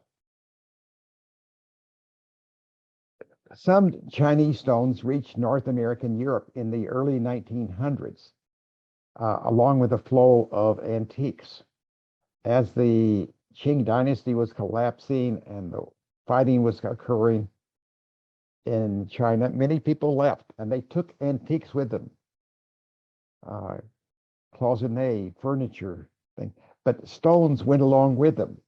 At the Boston Museum of Art in the United States, one of the earliest stones that we know of, can document, from about the 1900s, arrived at the museum and is on display there. And I'm sure that other cities, Paris, London, European cities, that stones showed up in those countries at that time. But it wasn't until after the Second World War that the introduction of Japanese stones began in earnest. The bonsai was, people learned about bonsai in the 1940s, 1950s, and brought it to our country and to other countries. And then Suiseki followed on the coattails of bonsai, so to speak. And Suiseki was associated with bonsai in the horticultural aspect, whereas the China, it was associated with the antiques and writing. And then in the last 2 decades, it has just spread throughout almost every country in the world, where people are collecting stones and appreciating them in a very active group in Malaysia, Indonesia, Australia, all throughout the world, in Africa.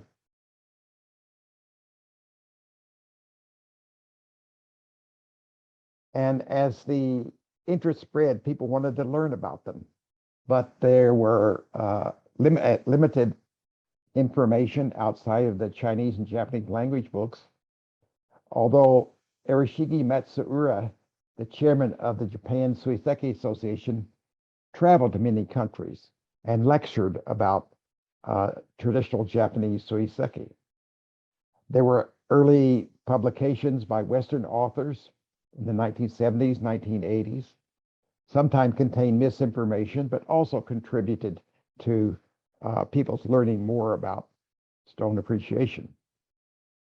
Now, if you're going to pursue Suiseki as a hobby or at any level, you're going to be building a collection.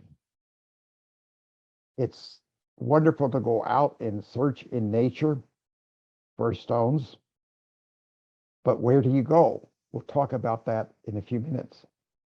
You can purchase stones in China and Japan and Korea if you travel there and go to exhibitions. You can exchange stones with friends as gifts. I do that each year. Probably we exchange or send 15 or 20 stones to other people. Sometimes I get them in return, but I am interested in learning about them most of all.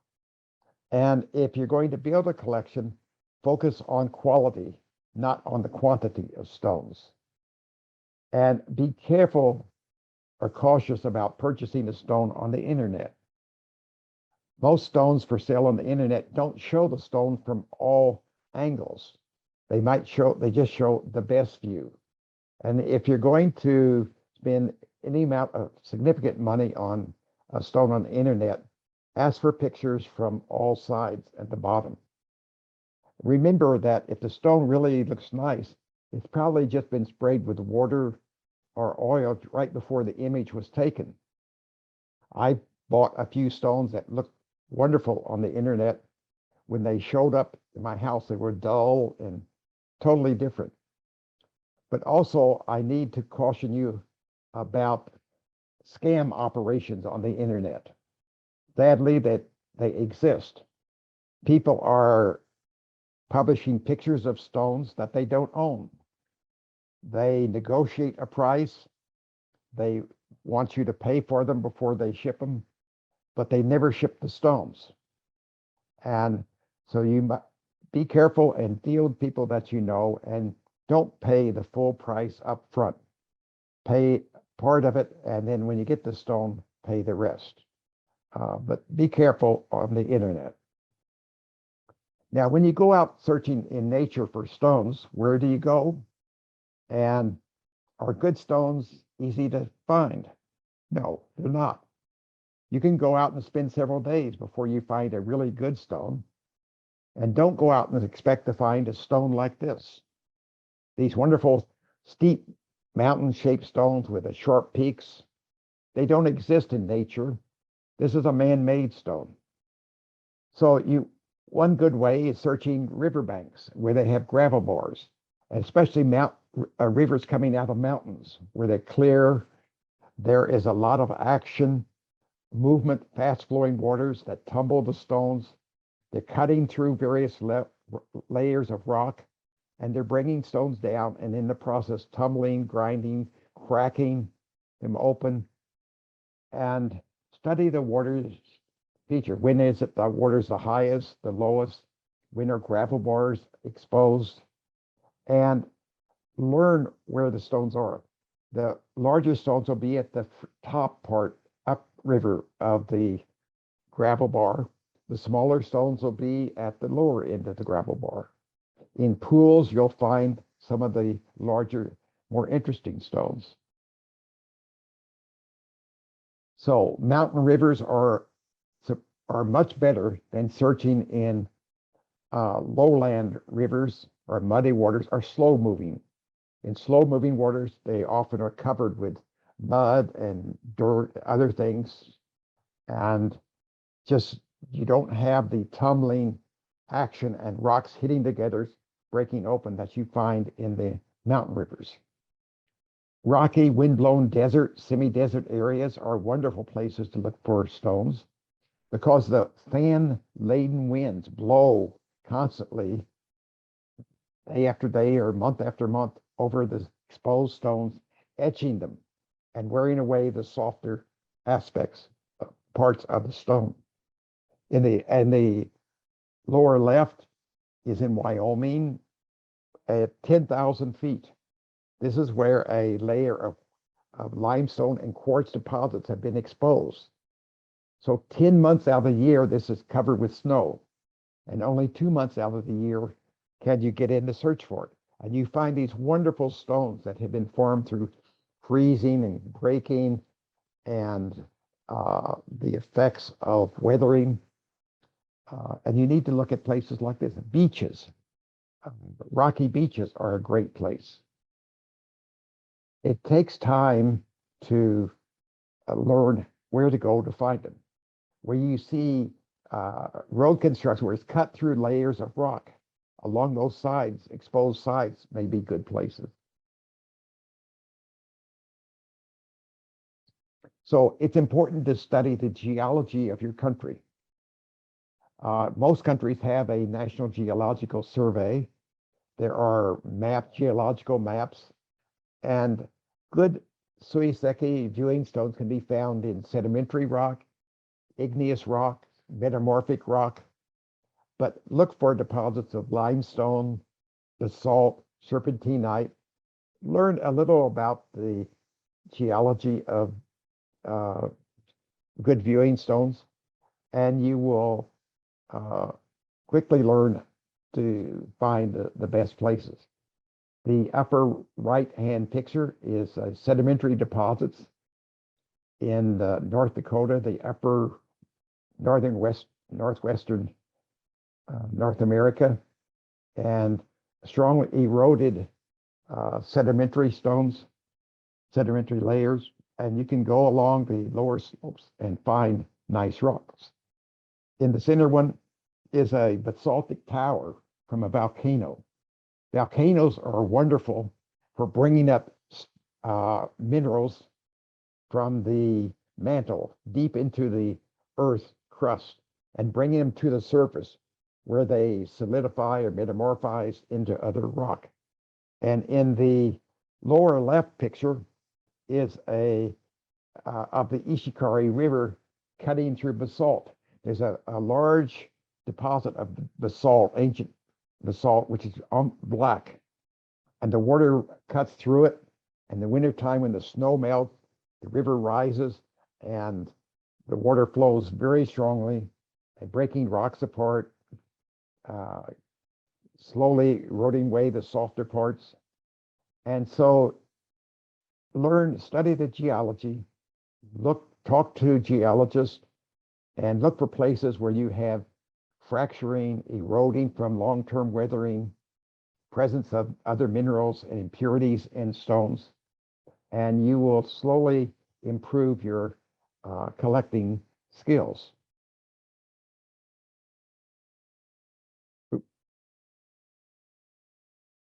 Now, when you look at a stone, you're out in say a stream bed and you pick up a stone.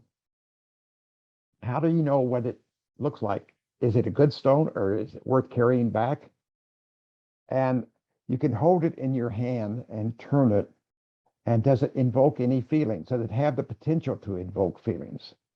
Does it suggest a figure? This is something I mentioned in my earlier lecture. Does it look like a waterfall? Is it a plateau? Does it have some philosophical aspects to it? Now, the terms used to define aesthetic qualities are mainly subjective. They're not easy to quantify, but you don't need to know a lot about aesthetics to look at this stone and say, oh, that looks like a person. Is it a Buddha? Is it some type of figure sitting meditating? And so if you see a figure in it, an object, a scene, take it home with you and clean it, look at it carefully, and study it for a while. When I bring rocks home, I will spend weeks or months looking at it before I decide the best orientation and what is the front, the back. And one of the ways I do it is a bean bag. I made this myself. It's a round denim cloth field where you can use rice grains, coarse sand, small beans, but it's flexible and I can put the stone on it in the position and look at it and say, look at it for a couple of days. Then I will change the orientation to another and look at it. And I do this until I come up with the best orientation in my mind, the one that communicates something to me. And for me, the one on the lower right is more meaningful. But don't rush to have a base made or display it. Study the stone and the features of it, and from all angles. Now, if you were walking along a riverbank or at the base of a mountain and you saw this stone and picked it up, it's the size of a child's hand. Is this a good stone? Would you keep it, or would you put it down on the ground and walk on and continue to look? And what you need to do is start looking at stones that have been published on the internet or in books and studying the shapes of them. You can go to our international gallery of stones on our website, where you'll see over 1,000 pictures of stones from 20 different countries. Study exhibition catalogs. Now let's go back to this stone. When you look at it from this angle or orientation, it doesn't really look very impressive. Most people would just toss this back in the gravel bed. But if you orient it and turn it just right, it suddenly becomes a wonderful hut stone, a natural hut stone, which are rare. And then, as I mentioned, the hut stone is a small thatch house found in the mountains of Japan. The majority of hut stones that you see in Japan have been carved, where the stone removed to make it a hut shaped. But this one hasn't been enhanced at all. It's completely natural. So it makes it, I think, exceptional quality hut stone, especially with this base. So look at stones carefully. Even flat stones with the right kind of base can be transformed into a very nice, meaningful display. And if you're looking at stones, do you only bring back stones which are used for contemplation and meditation? Look at these two stones. The one on the lower left, as I mentioned already, is a stone in an advanced state of decay. And if I look at this stone, I can thoughts about the impermanence of life come to me, life near the end of its present existence. And it reminds me of just how fragile our lives are compared to the life of a stone. The larger stone on the upper right is a single peak mountain. It appears stable, more restful. It has a calming influence. If I have a stressful day, I can sit and look at this stone. And after observing it, watching it for several minutes and practicing deep breathing, I am much calmer and I feel that it reduces stress. So I can use stones as a means of meditation. I can also invite a colleague over and we can sit and look at a stone and discuss the meaning of it. Do they have a different meaning of it?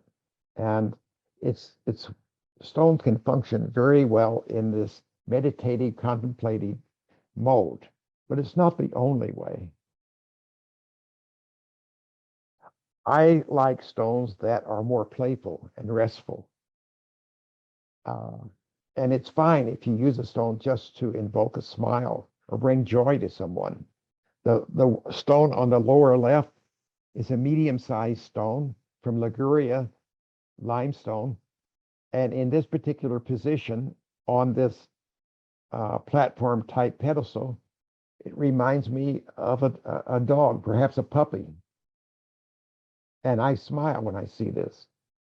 When I look at this polished chrysanthemum stone, I see a bouquet of flowers. And flowers usually have a calming effect on people. We all need things in our lives that help us feel better. And stones can function in that capacity too. So don't fall into don't develop an attitude that stones always have to be serious and contemplative. They can be served in other functions as well, especially if you're trying to bring younger people and children into a stone appreciation culture. Now, the first mechanisms for displaying stones indoors were stone basins, bowls, low tables, and even pieces of cloth. In China, 800 or 900 years ago, furniture was not common. There might be a few low tables in homes or raised platforms that people slept on. But good furniture was expensive and not common. And so when stones were first brought indoors, they were placed on tables like this one. This is a Ming style Ming B stone on a Qing dynasty spindle table. But it didn't take long for people to discover that if you put stones on a wood table like this, there are scratches. That is not the best thing. And so they would carve basins like the one in the upper right and use small pebbles or stone or crushed marble as a mechanism for holding it in place. So some of the earliest ways of displaying a stone were like this. Then the bronze tray, copper alloy trays were developed long ago. The bronze history is ancient. In China, 2,500 years ago, they were making bronze products. And eventually, they wanted to have a way to display stones in a particular orientation. And so the wood base was carved wood bases came into existence. The one on the left is Chinese style. The one on the right is a Japanese style carved base. Now, here you can see a cloth is used with an older historic stone, just resting on the cloth. This is a indication of a old traditional way of displaying it. On the right is a more contemporary display where a small tatami mat, rice straw mat, is used in a wood frame and with a stone and a small accessory item, a crab, bronze crab, is used as a display. You don't have to use a traditional Chinese or Japanese table to display your suiseki or your stones.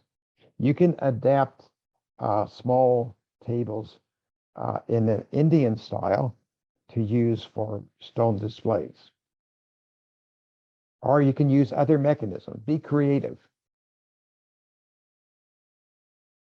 Now, the invention of a wood base with a lip and socket, and by that, I mean, here is the socket, the hole, and around it is a lip. And again, here is in this case, you can just see the lip, but not the socket it fits in. So the invention of the lip and socket wood base really revolutionized the indoors display of stones, because you could develop a base to hold a stone in almost any kind of position you want in a vertical upright position. Didn't just have to lay down. And the development of this lip and socket is, according to some Chinese specialists, in the early to Ming dynasty. There's one scholar in China that felt that it was the first wood bases occurred a little bit earlier, pre-Ming, and probably is correct. After looking at his work, I would tend to agree with him. Now, a good base, good lip and socket base, can create a very impressive display. This is a large Chinese moorstone. It weighs over 40 kilograms. And you can look at the shape of it and see this very large wood base is holding it in a very in a position that looks very dramatic. It's with a lot of movement, and it's not calm, it's not restful, but it's, as I said, it's a much more dramatic display, impressive display. It's one of my favorite stones, and I like it. And but it appears balanced, even though it's large. It has a small, narrow base. It appears balanced and makes a lovely display. Now, the role of the base is to hold the stone, raise it above the cabinet or the whatever it's on, to orient it, to hold it in the right orientation so that you're looking at the features of the stone, the important features, and to help convey the stone's message. Look at this stone and base on the right. This is a piece of granite taken from Lake Erie, one of the Great Lakes between Canada and the US. And the base is carved to fit the angle and the bend of the stone. It's a wonderful carved base made by my friend Tony Anglewitz. And to me, this makes a very dramatic base, something that is not static, but moving. So in looking at bases, you want to hold it, orient it, and convey the stone's message. Now, in Japanese Suiseki, the base is more subordinate and subtle and contributes to a subtle beauty. In China, the bases are larger and more complex and play a greater role in conveying a message. In contemporary bases, you have options open to you, such as this one. It depends on your level of creativity. Oops. In this particular stone, this is a small Gobi Desert stone, been weathered for thousands of years. So it has holes in it and it's very irregular shape. In this case, the base was carved to mimic the form of the stone. So together they look like one object. Again, this to me is a very creative base for this particular stone. And my good friend, the late carver, Japanese stone carver, Mr. Suzuki, said, let the stone speak to you. Let the stone dictate the type of base. Don't try to force a base onto a stone, but look at the stone, study it, and it will tell you what kind of base it should have. Now, there are alternatives to wood bases and trays. Another friend of mine, or an artist, Rick Stiles, he casts bronze. He creates pieces of bronze to use to hold stones. You can see that here and here. He uses the lost wax concept of creating bronze pieces.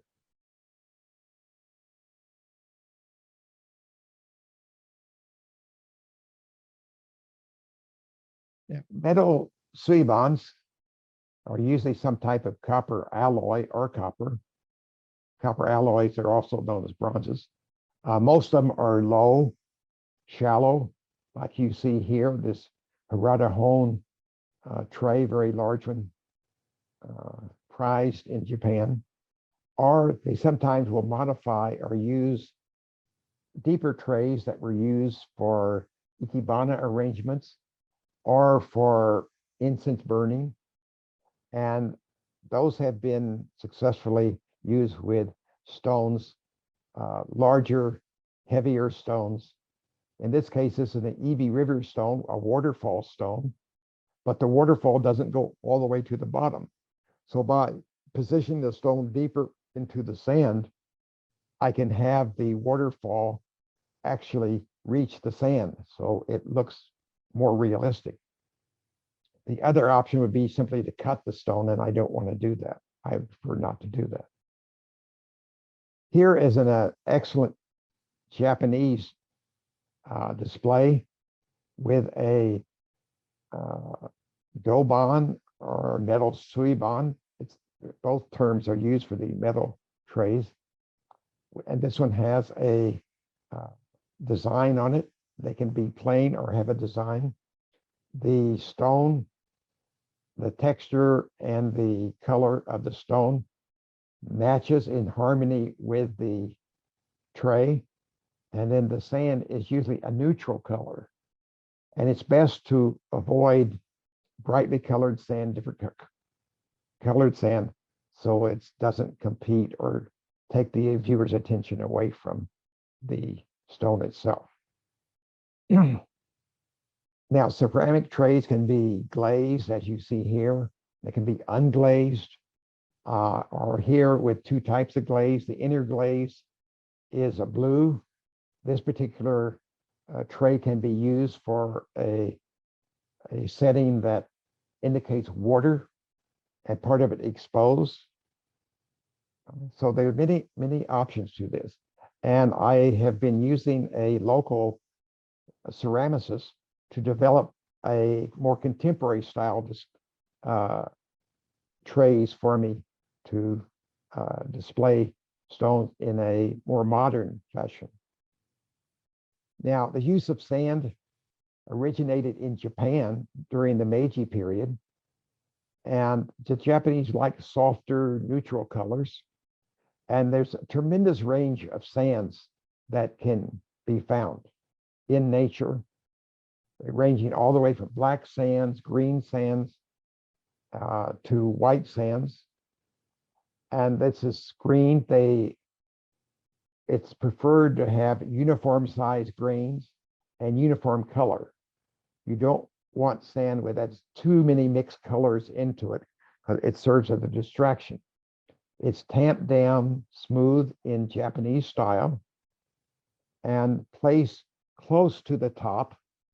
There's no rigid rule that says it has to be 95%, 92%, or 2 millimeters below the top, but it should come close to the top. If you look back through the displays in Japan over the last 50 or 75 years, you'll see many trays that have a much lower level of sand in it. The stone is always rarely placed exactly in the center. The movement of this stone is towards the center of the tray, not in the opposite direction. And so the placement of the stone is important. The stone doesn't sit on top of the sand, but it's pressed down a few millimeters into the sand. So it looks like it's rising up out of the sand. In Japan, Japanese Suiseki, the sand is always tamped uniformly level. I have seen some very creative displays where a small stone that looks like a tsunami, a giant wave, and the sand was brought up around the base. And I find it very pleasing. Here are two displays in Japan, in the Japanese Suiseki exhibition. One is where you have a dark black stone and in a very light colored beige tray, glaze tray, and light colored sand, very light tan sand. In this case, you have the contrasting colors, whereas here you have a dark stone, a dark tray, and darker sand. In this cases, they're not contrasting, but they're in harmony with each other. So here you have two contrasting types, two different types of displays that are perfectly acceptable and seen in Japan exhibits. As I mentioned in the first one, in Japanese homes, you have a dedicated space, a tokonoma. And tokonoma is perfectly fine in Japan. You can use them in other countries, but sometimes they look out of place. In apartments, it's hard to have a tokonoma. So you have to find other ways to display stones and use contemporary display spaces in a more contemporary modern home. And I'm going to now go to some basic design principles for good stone display. Is regardless if it's in a tokonoma or it's on a cabinet or it's in some type of alcove, there are a few basic principles that you can use. None of these are rigid rules, but they're guidelines to be used and modified to fit your needs and come up with a successful display. And these guidelines are scale and proportion, balance, hierarchy and emphasis, similarity and contrast, and unity and harmony. If you want more information about this, in more detailed information, you can look in our book, Viewing Stone Displays in Contemporary, or Viewing Stone Display in our book, Contemporary Viewing Stone Display. So this will just be highlighting what's in that book. And this is a wonderful example where the base, a very modern style base, is tied in to the features of the stone. And it links them together very successfully. Scale and proportion. The function of scale is essential. If a stone, as you see here, this is a stone that's about 25 centimeters wide. And by placing these two tiny bronze objects there, deer, it makes the stone suddenly look much larger, hundreds of, maybe 50, 100 meters wide or more. In this case, we have a small scale Chinese style chair, and this tiny little chair makes this Ling Bi or this Tai Hu stone look much larger. As you would think, oh, this Tai Hu stone must be maybe 5, 6 meters high, but it's not. This Tai Hu stone's about 8 inches high, actually. So scale of the objects used is important in making a successful display. Balance. There are two forms of balance: symmetrical balance, where everything appears in symmetrically, or you can have an asymmetrical display where the object is off to one side. Since this particular piece, then this is a mineral, copper actually, it's pointing in this way. We put it on the right side, so it leads the eye towards the center, but it's on this black lacquered tray. I have it to the right. So this is an asymmetrical balance. Asymmetrical balances tend to be more dramatic and bring more energy to a display than symmetrical ones. And you just need to experiment with the ways to achieve this.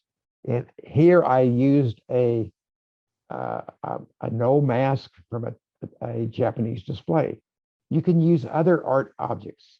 I have been developing a series of displays using American Indian artifacts, pottery, and other arrowheads and other objects associated with the Indian populations, Indian tribes in Western North America, with Western North American stones. And I've enjoyed some success at that.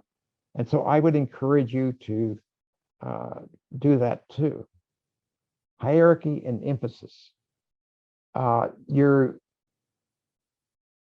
this case, the stone is the primary thing, and the elements used should lead a viewer to the primary subject. Like in this case, we have this wood base as a natural root piece of root, but when you look at it, it leads your eye up to this stone that it's holding. And this is a very creative, a very contemporary way of displaying a stone, as opposed to this more traditional way on the left, where you have a Chinese linglong stone, one with many holes, delicate, and a small incense burner. So this, if you look at this, it focuses, draws your attention to the stone. And this is another way. If you have too many objects and they don't relate and draw your attention to the primary object, then you haven't achieved a successful hierarchy in your display. Now, similarity and contrast. Similarity is using similar objects, but with a degree of contrast. In this wonderful display, Laura Signa from Italy has used a very light colored stone, placed a smaller dark stone in it, and it's set on a boat, or a stone that suggests a boat in water. And this display was inspired by the boat people she saw in the Bangkok market. And it works, even though you have a light colored stone with a dark colored stone, it does convey a message to you. Now, this also raises the question, can you use a stone as a base for another stone? Yes, you can. If it's harmonious, if it complements, if it succeeds as a display, you can do that. It's not typical Japanese Suiseki, and usually not typical Chinese, although they did use stones, basins. So don't be boxed in by rigid rules. Be creative in your thinking and use artifacts that are part of your heritage, your culture, your society. Here is, I've taken a Indian blanket stone from the California desert. This is a silt stone with the manganese impurities in it that form these black marks running across it. And I paired it with a piece of Indian pottery with a similar color and similar black paintings on it. And this, I call this one of my Southwestern stone displays, contemporary stone displays. And there are many people here in the US now that are involved in developing a North American concept of stone appreciation, one based on our geology, our culture, our heritage. Not everyone can afford to go to Japan and China and buy Japanese artifacts or Chinese artifacts. So we're developing ones that fit in with our heritage. Unity and harmony. Well, I use the same one again. Here is a piece of pressed bamboo tray from the Philippines, and I've used 3 small Japanese stones on it. So these 3 are all similar size, roughly sized, color, material. So they are in agreement in their color, shape, and textures. And it brings unity to this composition.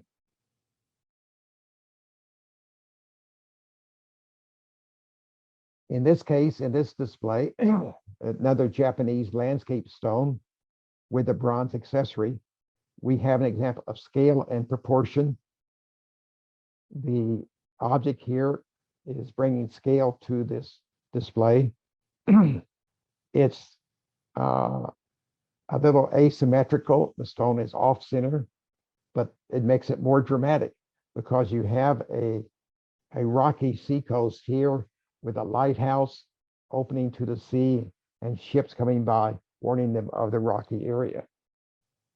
So you can create the successful displays by using these guidelines. And as I said, they're guidelines, not rigid rules. Stones are often exhibited with different accessories. In Japan, this is a picture of the Japanese Suiseki exhibition at the Tokyo Metropolitan Art Museum in February. You can see display tables used, scrolls, fans, small objects, the various types of accessories can be used in creating a successful display. Now, if you have a Japanese stone, should you use only a Japanese table? If you can, these are some examples of Japanese tables. There are many variations of this. They're either the post and rail type of construction or a box construction like you see here. This is a version of an altar table. These tables originally used as a small altar for an offering to Buddha. The stretcher kept the legs apart, a more elaborate form, but they also used slabs, a cross section of a tree trunk. Sometimes they would carve holes in it. Other times it would just be solid. And the role of the table is to raise the object up so that it can be viewed as distinct from anything its immediate surroundings, and to define the display space. It's also used to help convey the message of the stone. In Japanese Suiseki, if you have a base that has a bamboo motif on it, you would use that in the summertime because a bamboo is associated with the summer months. You wouldn't use it in a winter display. Here are some types of Chinese display tables. Now, you can say, wow, some of them look similar. This sure looks similar to the Japanese. Well, over hundreds of years, Japanese furniture and Chinese furniture have gone back and forth between the two countries, and they have influenced each other. Japanese lacquerware was taken to China early on and influenced China. And so it comes down to the fact that most people cannot distinguish between a Chinese table and a Japanese. If you would say, is this Japanese or Chinese? People would not know. Was this scroll foot developed in China or Japan? Well, actually, it doesn't make a difference. A few years ago, I was at the Japanese Suiseki exhibitions in Tokyo with Mr. Morimai, owner of S-Cube, and he organizes the exhibit. And I said, Mr. Morimai, I'm looking at these tables, and I see several Chinese tables with Japanese stones on them. He says, yes, you're right. And we went around and identified a number of Chinese tables. What is important is not if it's Chinese or Japanese or Korean, but how successfully does it work with that stone in creating a display? Do they harmonize? Do they complement each other? That is far more important.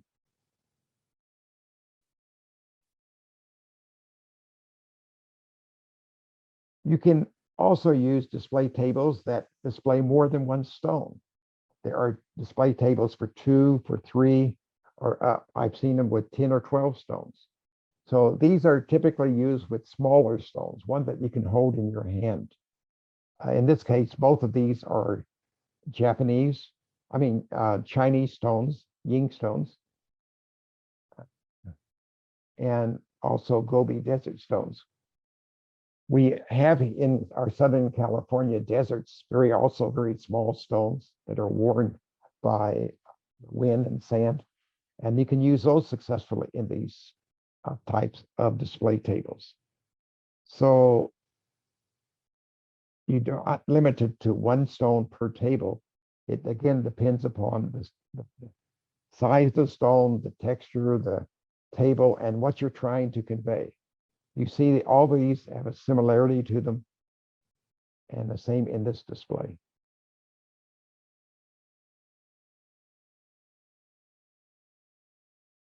Scrolls are often used in Japanese tokonomas, more so than in Chinese displays. The message of the painting should always complement the stone, contribute to its message. And the scroll shouldn't be too complex, too bright, so it draws the attention away from the stone. So what we have here is the moon over the ocean and a seacoast setting here. So it's a rocky seacoast with the moon in the background. So this is a beautiful classic Japanese Suiseki display. I mentioned the small bronze or silver objects that are used. These are Japanese. The Italians make some beautiful ones. I've seen them made in the US too. They're also small bronze objects I've seen in Cambodia. And these can be used, but they should only be used in moderation, very few. Don't overuse them if you are, because it takes away. And these are used more in Japanese Suiseki than I've seen them used in Chinese stone display. It's not unusual to find clay figures that are used in Chinese Panjing with trees, but it's uncommon to see them used with stones as frequently as they are in Japan. Now, these two stones, it's the same tray and the same stone, only here they're little miniature camel caravan. So this implies a desert setting, rocky outcrop in a desert setting. Here you've got the boat, so it's the same rock, same tray and table, is now a water set. The stone represents water, it can represent land, it represents space. And the tray and the sand together help define the exhibit size. Now, moving on, I want to encourage you, when you're collecting and in your collection, to be concerned about the provenance. It's one of the most overlooked aspects of stone appreciation. This stone was once owned by Yamamoto Tenkyu, who was a very well-known artist in the Meiji period and Kyoto College of Fine Arts. He helped found a modern school of art. He was also a stone collector. And there are records of his stones. He kept records with his stones, and these have passed on to future collectors. So I'm very happy to own two of Mr. Yamamoto's stones that I know he was looking at and appreciating roughly 100 years ago. It adds meaning to the stone, meaning and value. So what I do with my better stones is I keep records for them. And I implore you to do that for your good stones, the stones that you collect.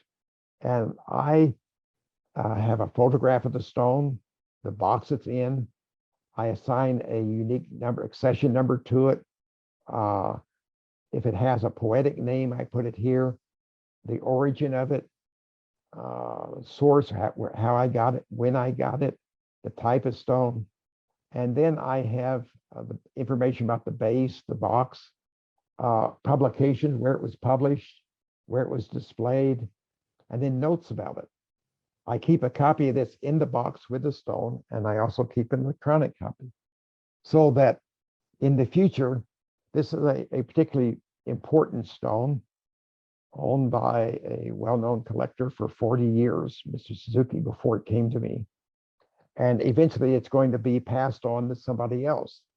And when it is, the history of that stone is going to be passed on with it. All too often you have wonderful stones that when the person no longer is able to keep them or want them, the stone is lost and the history is lost with it. And that's a shame, because these stones become valuable over time and become historically more important over time. So do try to keep an accurate record of the really nice stones you found. You don't have to do it for every stone, but the ones that are proved to be exceptional. Also, take care of them. I use wooden boxes like this to store stones in. These are Japanese style boxes. Chinese style boxes are often made of paper and cardboard and insulation, or you can just buy a heavy-duty storage tank. They don't have to be made of paulownia wood. They don't have to have Japanese writing on them. You can use English writing on the cover. But in these cases, in the Japanese cases, this tells you the name of the stone, where it was from, and then often on the back side of the sliding panel is history about who owned the stone. So this is a good one way of keeping track of the data. The provenance of the stone is in its storage box.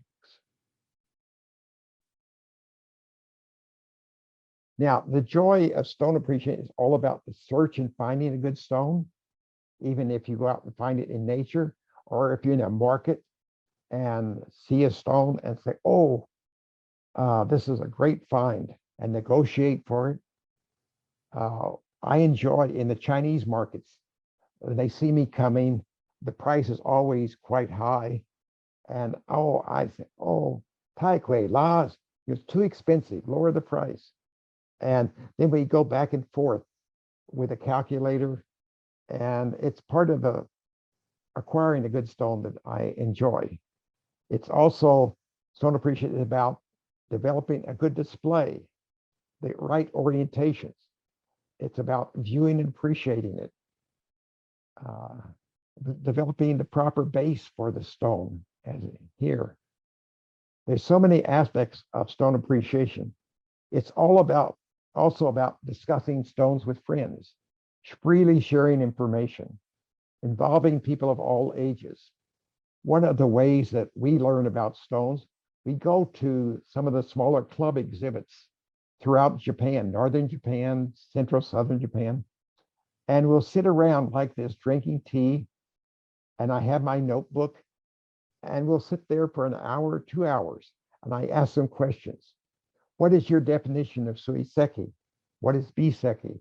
And we go back and forth like this.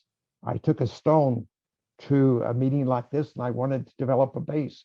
And so we had a discussion of what kind of base would be great for this stone. So sharing and learning is an important aspect of stone appreciation.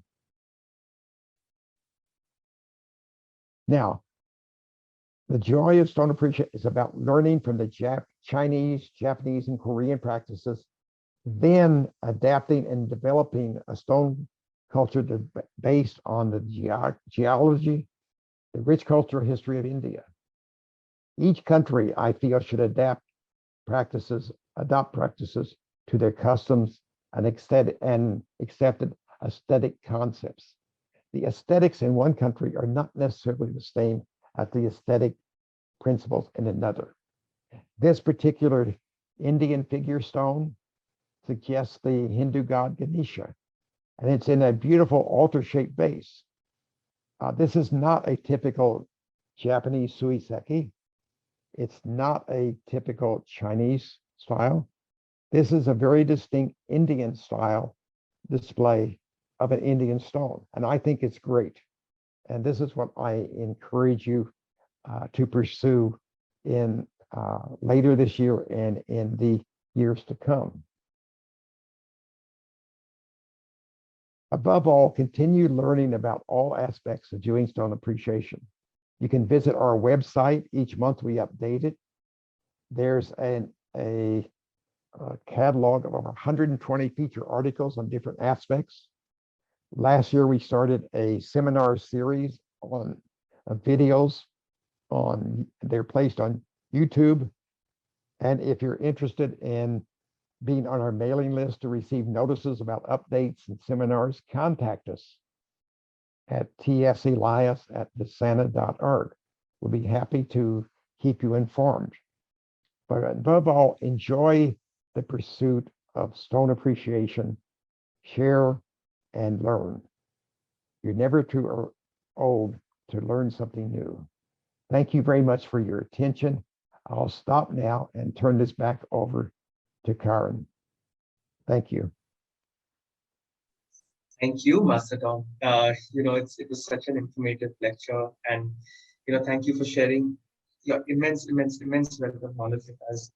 But you always so simply and clearly explain that it always inspires me personally to sort of get out and hunt, and I'm sure everyone else here to sort of pursue their passion, or pursue Suiseki, as you said, in our own country. So thank you very much. As you can see on the positive feedback that we're getting on the chat box, great presentation on Suiseki, touching every aspect of soil appreciation and collecting stones. Thank you, Professor. Very informative session. Very interesting, collaborative information, and so on. As you can see, it's very beautiful feedback for you, Professor. I urge you to read them as well. So yes, that was the amazing Master Tom Elias. And now moving on to our next segment for today. I'd like to invite Mrs. Kusuma Datta. She is from Mysore and is the WBFF International Consultant for SABF. She is in charge of the Kishikinda Mulika Garden, which is a leading garden in Bonsai. Her efforts in the emergence of World Bonsai Cooperation Center is commendable. Good morning and good afternoon, Kusuma. Good afternoon. Jai Guru Datta. Welcome to Shila Suiseki Convention on the occasion of founder of Avaduta Dattapeta, Mysore, India, Parama Pujya Sri Ganapathy Sachidananda Swamiji's 80th birthday. A birthday gift by WBCC Kishkinda Mulika Bonsai Garden, Mysore. Jnana Vijnana Bhaswantam Sachidananda Lalitam Vande Sri Datta Vijayananda Theertha Gurum Sada. It's a great privilege and honor to introduce Pujya Sri Datta Vijayananda Theertha Swamiji, Junior Pontiff of Avaduta Dattapetham, Mysore, India. My humble pranams at his feet. A very versatile speaker in several languages, compassionate and encouraging personified person. Initiated into Sannyasa Diksha in May 2004 by our Parama Pujya Sri Ganapathy Sachidananda Swamiji of Avaduta Dattapetham, Mysore, India. His lectures are of spontaneous nature and very much enlightening to the devotees. Today, we are fortunate enough to get a glimpse of his knowledge about Salagrama prayer rocks, considering this as Indian Suiseki by Sri Swamiji with a limited time span, though the chapter of Salagrama is a huge topic. Now let us all enjoy the introduction of several Salagrama by Sri Swamiji. Thank you. Jai Guru Datta, Shri Guru Datta. Offering my pranams at the lotus feet of Pujya Sri Ganapathy Sachidananda Swamiji. This year is a very special year for all of us because we are celebrating Pujya Sri Swamiji's 80th birthday. Keeping this wonderful occasion in mind, Suiseki Shila, a book is going to be released soon. World Bonsai Cooperation Center with the World Bonsai Friendship Federation and South Asia Bonsai Federation. All the groups are all together. They are making a wonderful book on bonsai plantation. Swamiji, our Pujya Gurudeva, likes nature a lot. He always says we need to protect our environment, then only we can live happily. It is our utmost duty to plant at least 5 trees. We have to do plantation and we have to take care of our nature, we have to take care of water. We should not pollute, we should protect our nature. This is Swamiji's message since 50 years. And we have a wonderful garden in Mysore Ashrama with the name Kishkinda Mulika Bonsai Vana. There we have plenty bonsai trees which are used for Ayurveda medicine. Some plants are very good for our health Bonsai culture includes Suiseki, that is Shila Khanda. Shila means stone.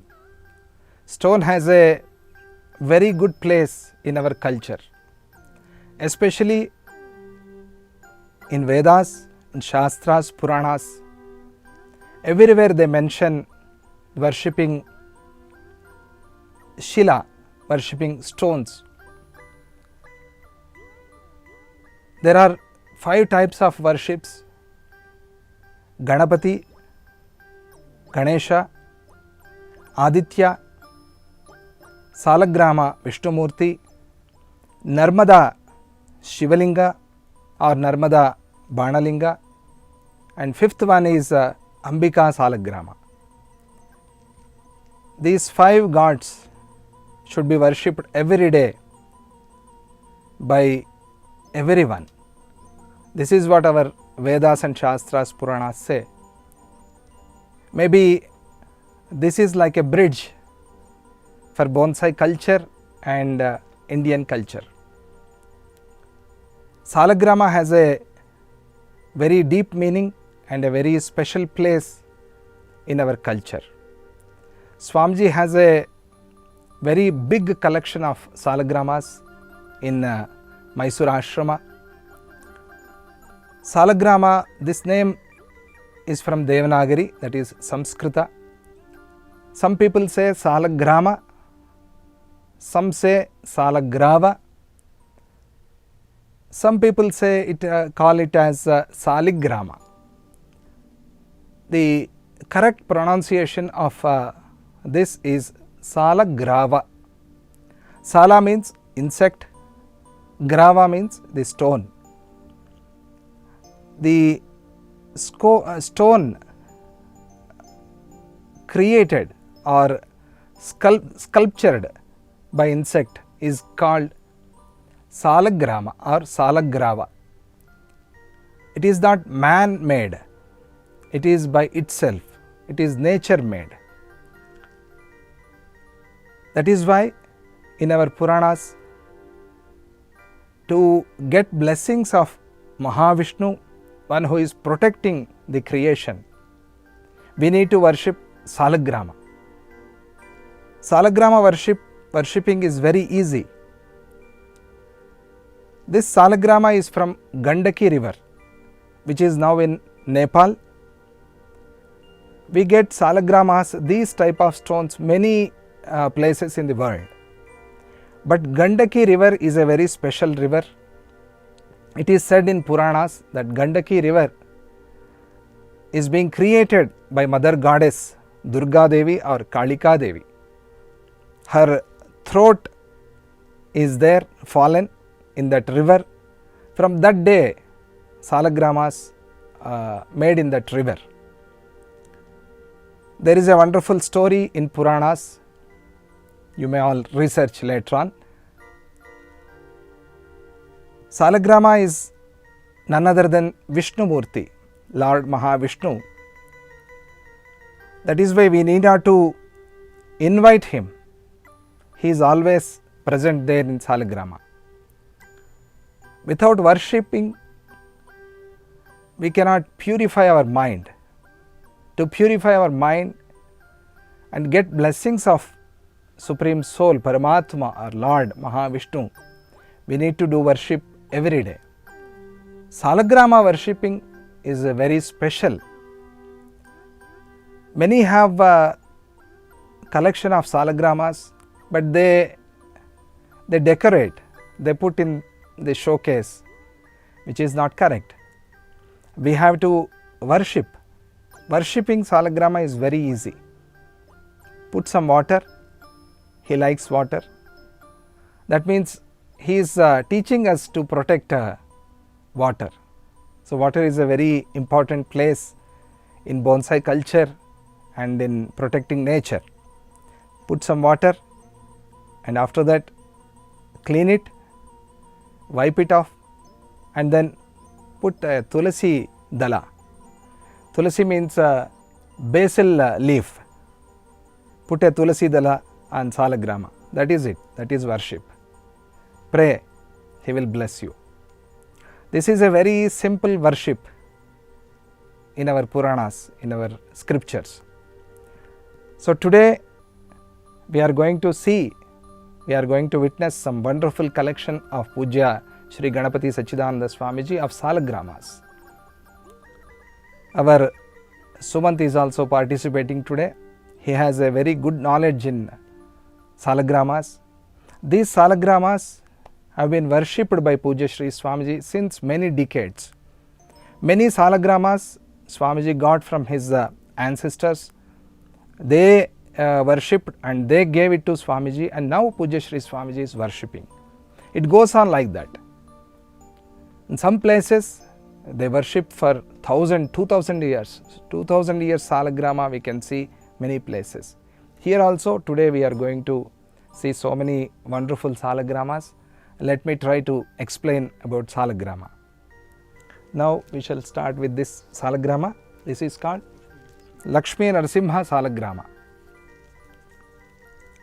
Narasimha means half his body is manly and his head is lion. Lion and man, the combination of lion and man is Narasimha. If you see this Salagrama, you can witness Simha, lion. You can see chakras. We call it Sudarshana chakra, not made by any man, any human being. It is by nature. One insect selects this stone and maybe by some inspiration from Mahavishnu, it enters in the stone or it forms by itself and it slowly starts carving. So this is carved by an insect. You see two chakras. Chakra means a wheel. It is like a wheel. This is called Vadana. Vadana means the face. Opening mouth. You can see like a open mouth.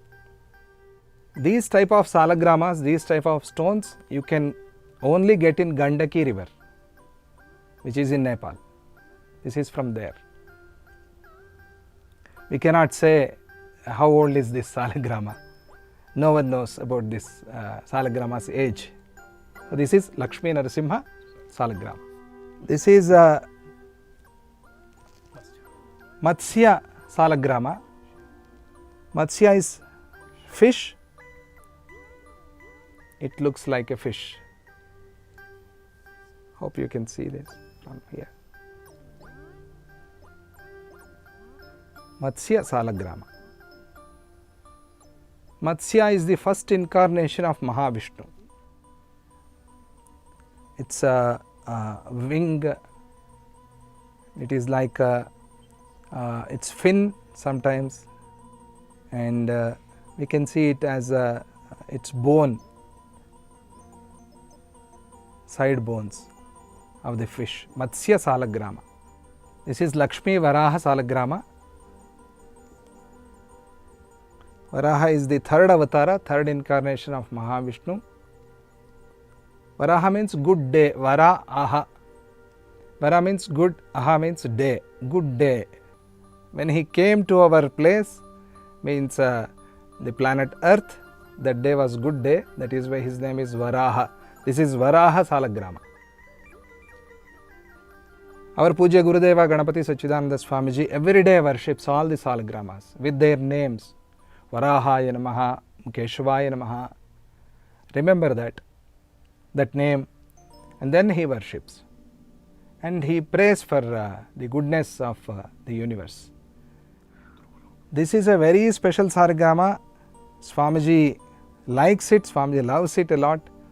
This is Shimshumara Salagrama. In Bhagavata, Panchamaskandha, it is mentioned that our galaxy looks like this, or Brahmanda. Brahmanda looks like this. This is Dhruvasthana, which holds the creation. Here you can see the Dhruva Murti, is called Dhruva Murti, and this is Chakra. where it also looks like the Milky Ocean. Shimshumara Salagrama. Some say it Shishukumara, Shimshukumara also. Hayagriva Salagrama. Haya means horse, Griva means the throat. Hayagriva. One who has the throat like a horse is called Hayagriva. Hayagriva is the main deity for our knowledge. One who wishes to get knowledge, he should pray to Lord Hayagriva Swami. This is Hayagriva. Jnanananda Mayam Devam Nirmala Sphatikakritim Adharam Sarva Vidyanam Hayagriva Mupasmahe. And can you find another chakra? Teeth. Another chakra inside. And it has metal. Gold. You cannot use it for ornaments. It's like raw gold, you can say. It shines inside. Salagrama Chaitanya, we say. So life is there. If you test, you can find some living creature inside. That insect left this stone. It is not here. Once it is left from the stone, then only we should collect. If it is not living, it is still living inside or with this salagrama, then we should not take it. It means we are hurting it. We should not hurt. It goes by nature.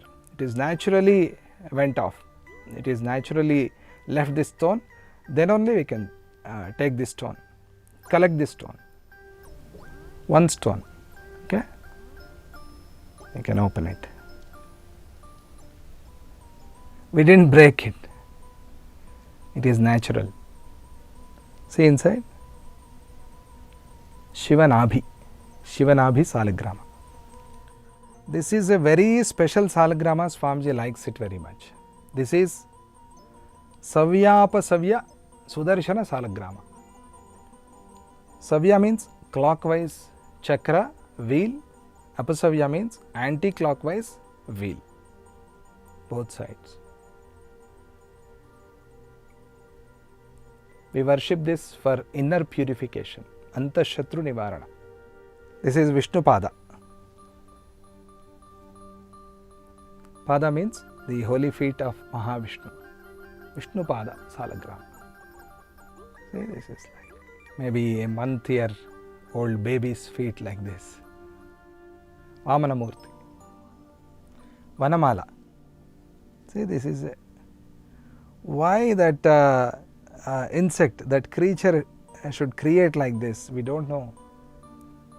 The relation between this holy stone and that insect, we cannot describe in our words. This is Vanamala, like Mahavishnu wearing a wonderful garland of flowers, flower garland. Vanamali Salagram. This is Narmada Banalinga. This represents Paramashiva, Lord Shiva.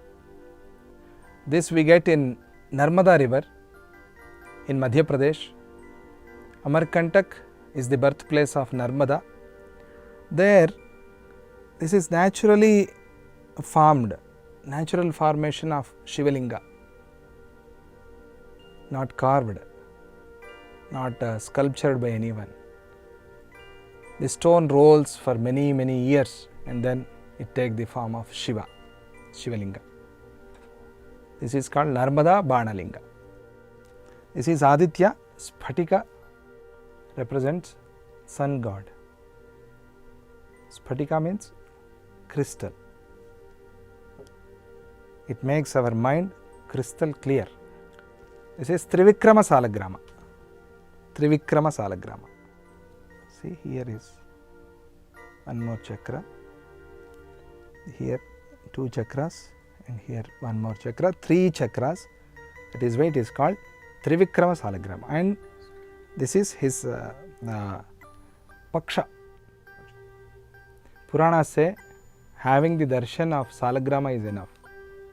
By simply seeing it, you get benefits. It's a very, very old Salagrama. By simply seeing, you can say it's a very old salagrama. So now we come to a very, very important salagrama. So I cannot lift it. It's very heavy. It's maybe 50 kilos. And you can see Vadana inside. 2 Vadanas and 4 chakras. See here one more Vadana. Lakshmi Janardana Salagrama. Lakshmi Janardana. Hope I could explain some salagramas. You could all see some salagramas.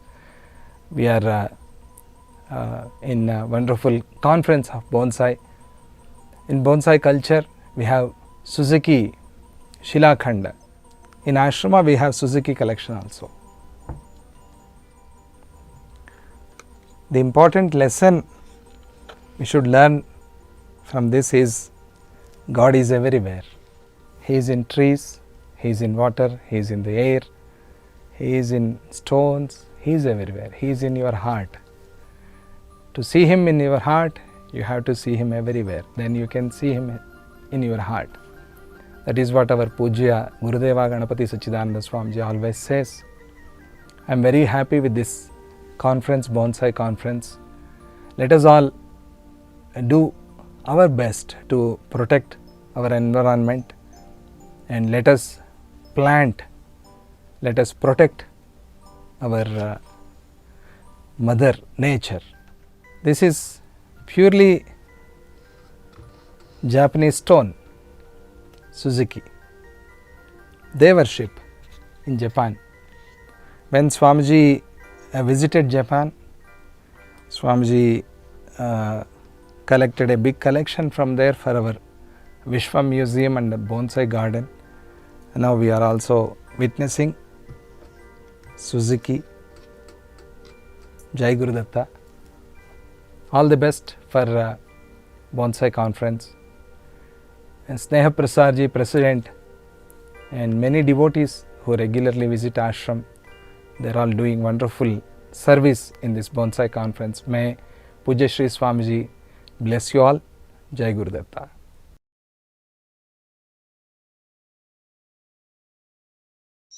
Dhanyavad Shri Datta Vijayananda Theertha Swamiji. That was an honor to see your collection of Shri Swamijis, and thank you very much. So, and for our next segment, I'd like to re-invite Veer Choudhury to take the program forward and introduce Mr. Nikunj Parekh. Hello, Veer.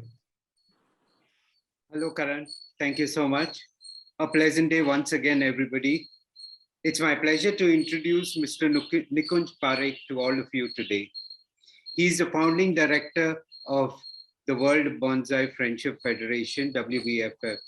Mr. Parekh is also the president of the Bonsai Study Group, a club he co-founded with his wife, Mrs. Jyoti Parekh. Nikunj Bhai, as he is affectionately called, has been a guide and teacher to most of the senior artists in India and is a mentor and icon for the younger generations. He is a pioneer in the science of bonsai. He was among the earlier masters to recognize the power of training and education, and is the editor of the Nikunj Bonsai magazine. The magazine has been published uninterruptedly since 1985. Through his demonstrations, classes, and courses run under the aegis of the Bonsai Study Group, Mumbai, he has coached and schooled scores of students in the nuances of making, maintaining, and training of bonsai. He has co-authored many bonsai books which are used for bonsai education throughout. To mention a few of the prestigious awards given to him are the gold medal from the Bonsai Club International, the BCI, also the Emperor of Japan's award titled Order of the Rising Sun Gold and Silver Rays in the year April 2015. He is a fixture at all international conventions and conferences and has regularly been one of the masters on the stage for demonstrations, always representing India. Thank you so much, Karan. Over to you.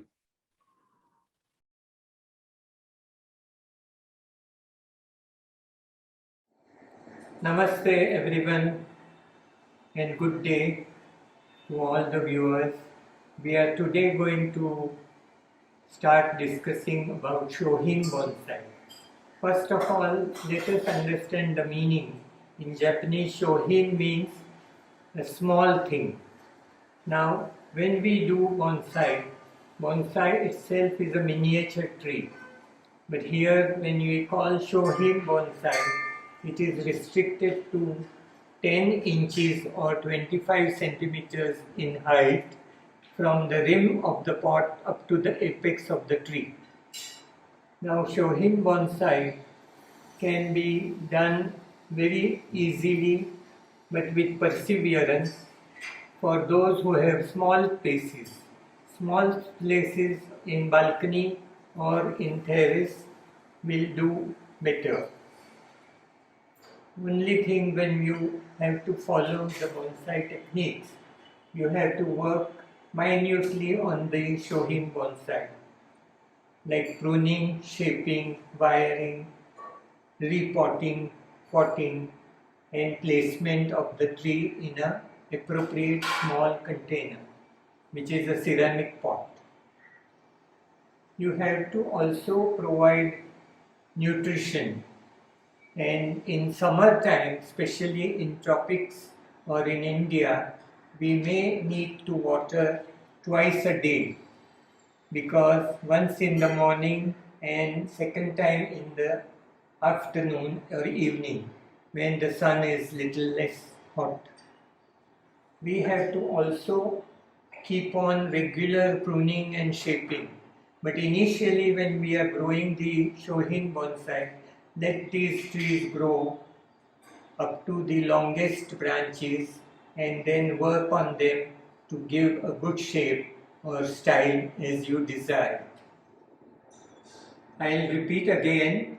Initially, we have to allow the miniature tree or Shohin to a wilder growth of branches around, and preferably we take the rainy season to start making or shaping a Shohin bonsai, so that we have good growth to prune and shape accordingly with the desired style. We have a number of Shohin bonsais created here, and I'll go from the top, middle, and the last level of the Shohin stand.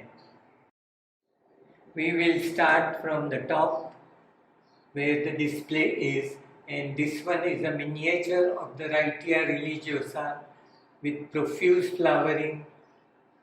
In a year, 4 to 5 times the flowering is happening here in Mumbai.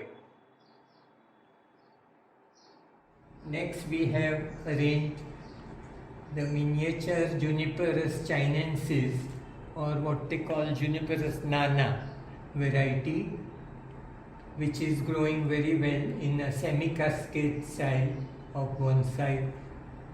Most of these are almost 10 to 12 years old. Some very recently planted are not shown here. Here there is a Gamelina hystrix, a multi-trunk variety with miniature leaves, which is also Gamelina hystrix but small variety. Then here we have Nia buxifolia in a formal upright style. Now we come to the miniature elm, which is known as Ulmus parviflora, and in the common name is Kathleen elm, which has smaller size leaves in an unusual container, which is semi-cascading. In between we have also put some Suiseki stones, small size ones. Here we have a ficus, which is one of the oldest Shohin bonsai, almost 20 years old with us, and growing very well. Ficuses have a very good nebari as well as the base of the trunk. We have again a Suiseki viewing stone. which is small in size and not distracting the display of showing bonsai. Here we have again Gamelina hystrix in a semi-cascade style and with small leaves in a ceramic pot which is lighter color and grows very well, almost 15 years old. We have arranged another sandpaper which is known as Tribulus asper, and it is growing around side of the rock in a very shallow container with the branches coming over the hill or mountain. Next we have again a miniature Rhytia religiosa which is growing in an informal upright style for almost 12 years. Now here we have grown a full cascade of Grevia variety in a cascading style. It has very small miniature leaves with white small tiny flowers, and it is a new plant, so we have tried it for the last 1 year. It has been growing very well. So you need not worry about the age part. If the design and style is worth looking at and maintaining, it is going to work well. Again we have a small viewing stone put in a shallow tray with sand around. Here again we have a ficus, Long Island, miniature variety, growing in an unusual container, peeping out of the top side of this container. This is also almost 10 years old with an unusual container. Here we have a Bunjin style of sandpaper, Tribulus asper, created with almost 3/4 of the trunk kept bare and very little sparse branching, and back is highlighted with a coming down branch. Here is a Suiseki, very tiny one with a nice color and texture. Now we come to a very unusual small container which has an opening on top as well as on the side window, where we have grown a Cerisa japonica, which is known as Snow Queen variety, originally got from Japan, which is doing very well with us, and it is in a semi-cascade style, peeping out from the window side, and a very small tiny viewing stone, giving the companionship of stone and greenery together. Again here we have a Suiseki, which is a lined stone in a tray containing sand as a support in a ordinary ceramic tray.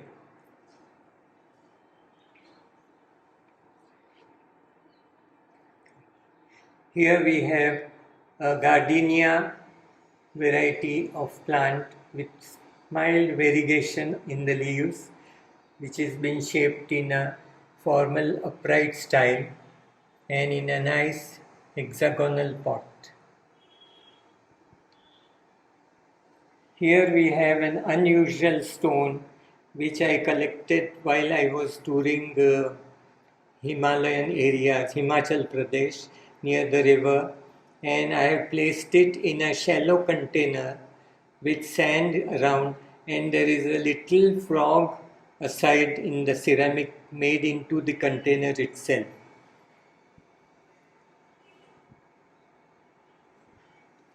Here I have a very nice reddish maroon color stone which I collected from Andhra Pradesh many years back, and it is suitably displayed in a oval tray with sand around.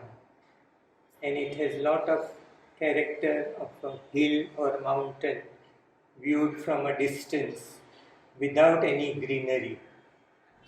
Here is a collection of Suiseki, all small size, resembling small mountains, resembling round stones, pebble-like stones with lines, again mountain stone, and a vertical rock, again a mountain, and a very unusual creation with miniature slate stones stuck together to resemble a range of mountains, and there is a small boat-like structure showing a full view of a water element in a small miniature tray.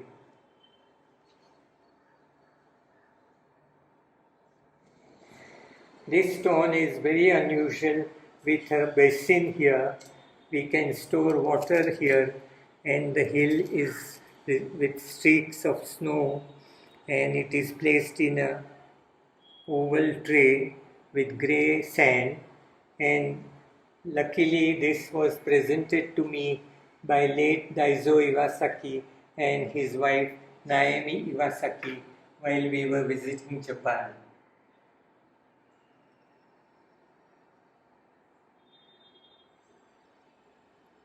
This is very unusual stone, and creation looks like many roses blooming and open, and very unusual in shape and character.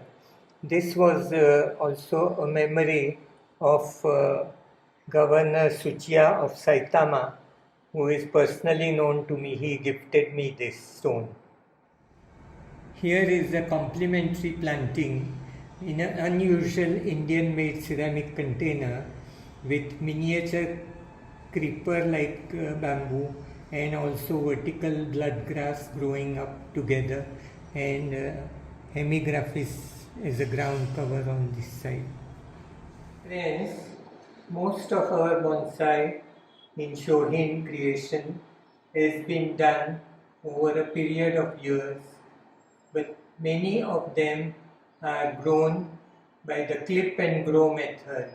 Except for junipers, we need to have, apart from clip and grow, little bit more of wiring and shaping to get the style desired. Thank you. Hope you have enjoyed the display part.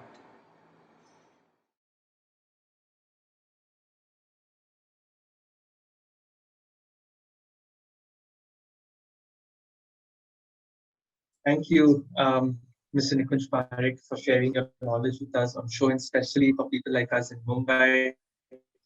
Smaller plants like Shohin are a value for us. And of course, helping us also see your Unistone collection. So thank you very much. And we are almost at the end of the day. But before we end for the day, I'm going to show you one more short video of different locations of Suiseki in India. Enjoy.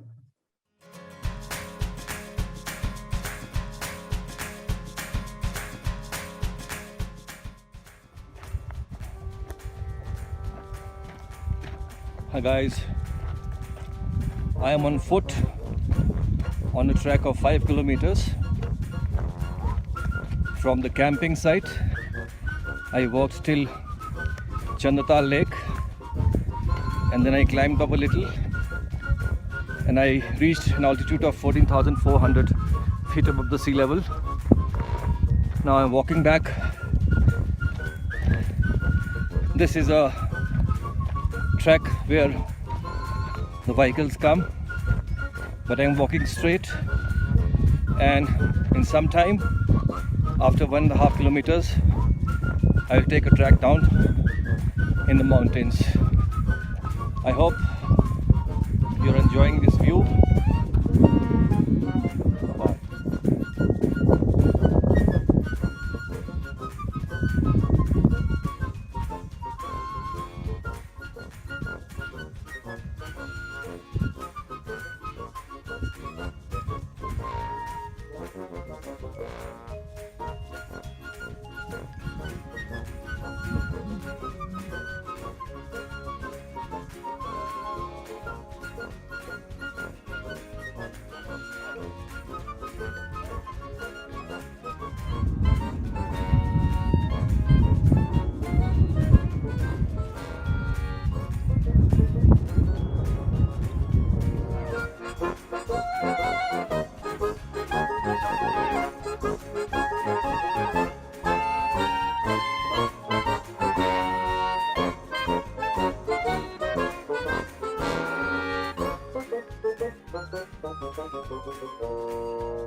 And with that, it brings us to the end of day one of our two-day Shila Suiseki convention, which is being held again to celebrate the 80th birthday of Sri Sachidananda Ganapathy Swamiji, a gift from WBCC.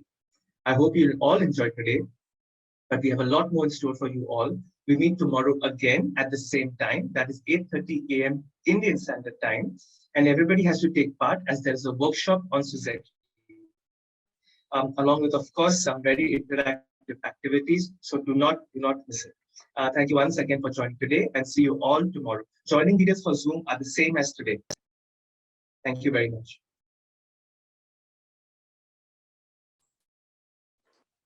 Thank you, Karan. Thank you very much, Karan.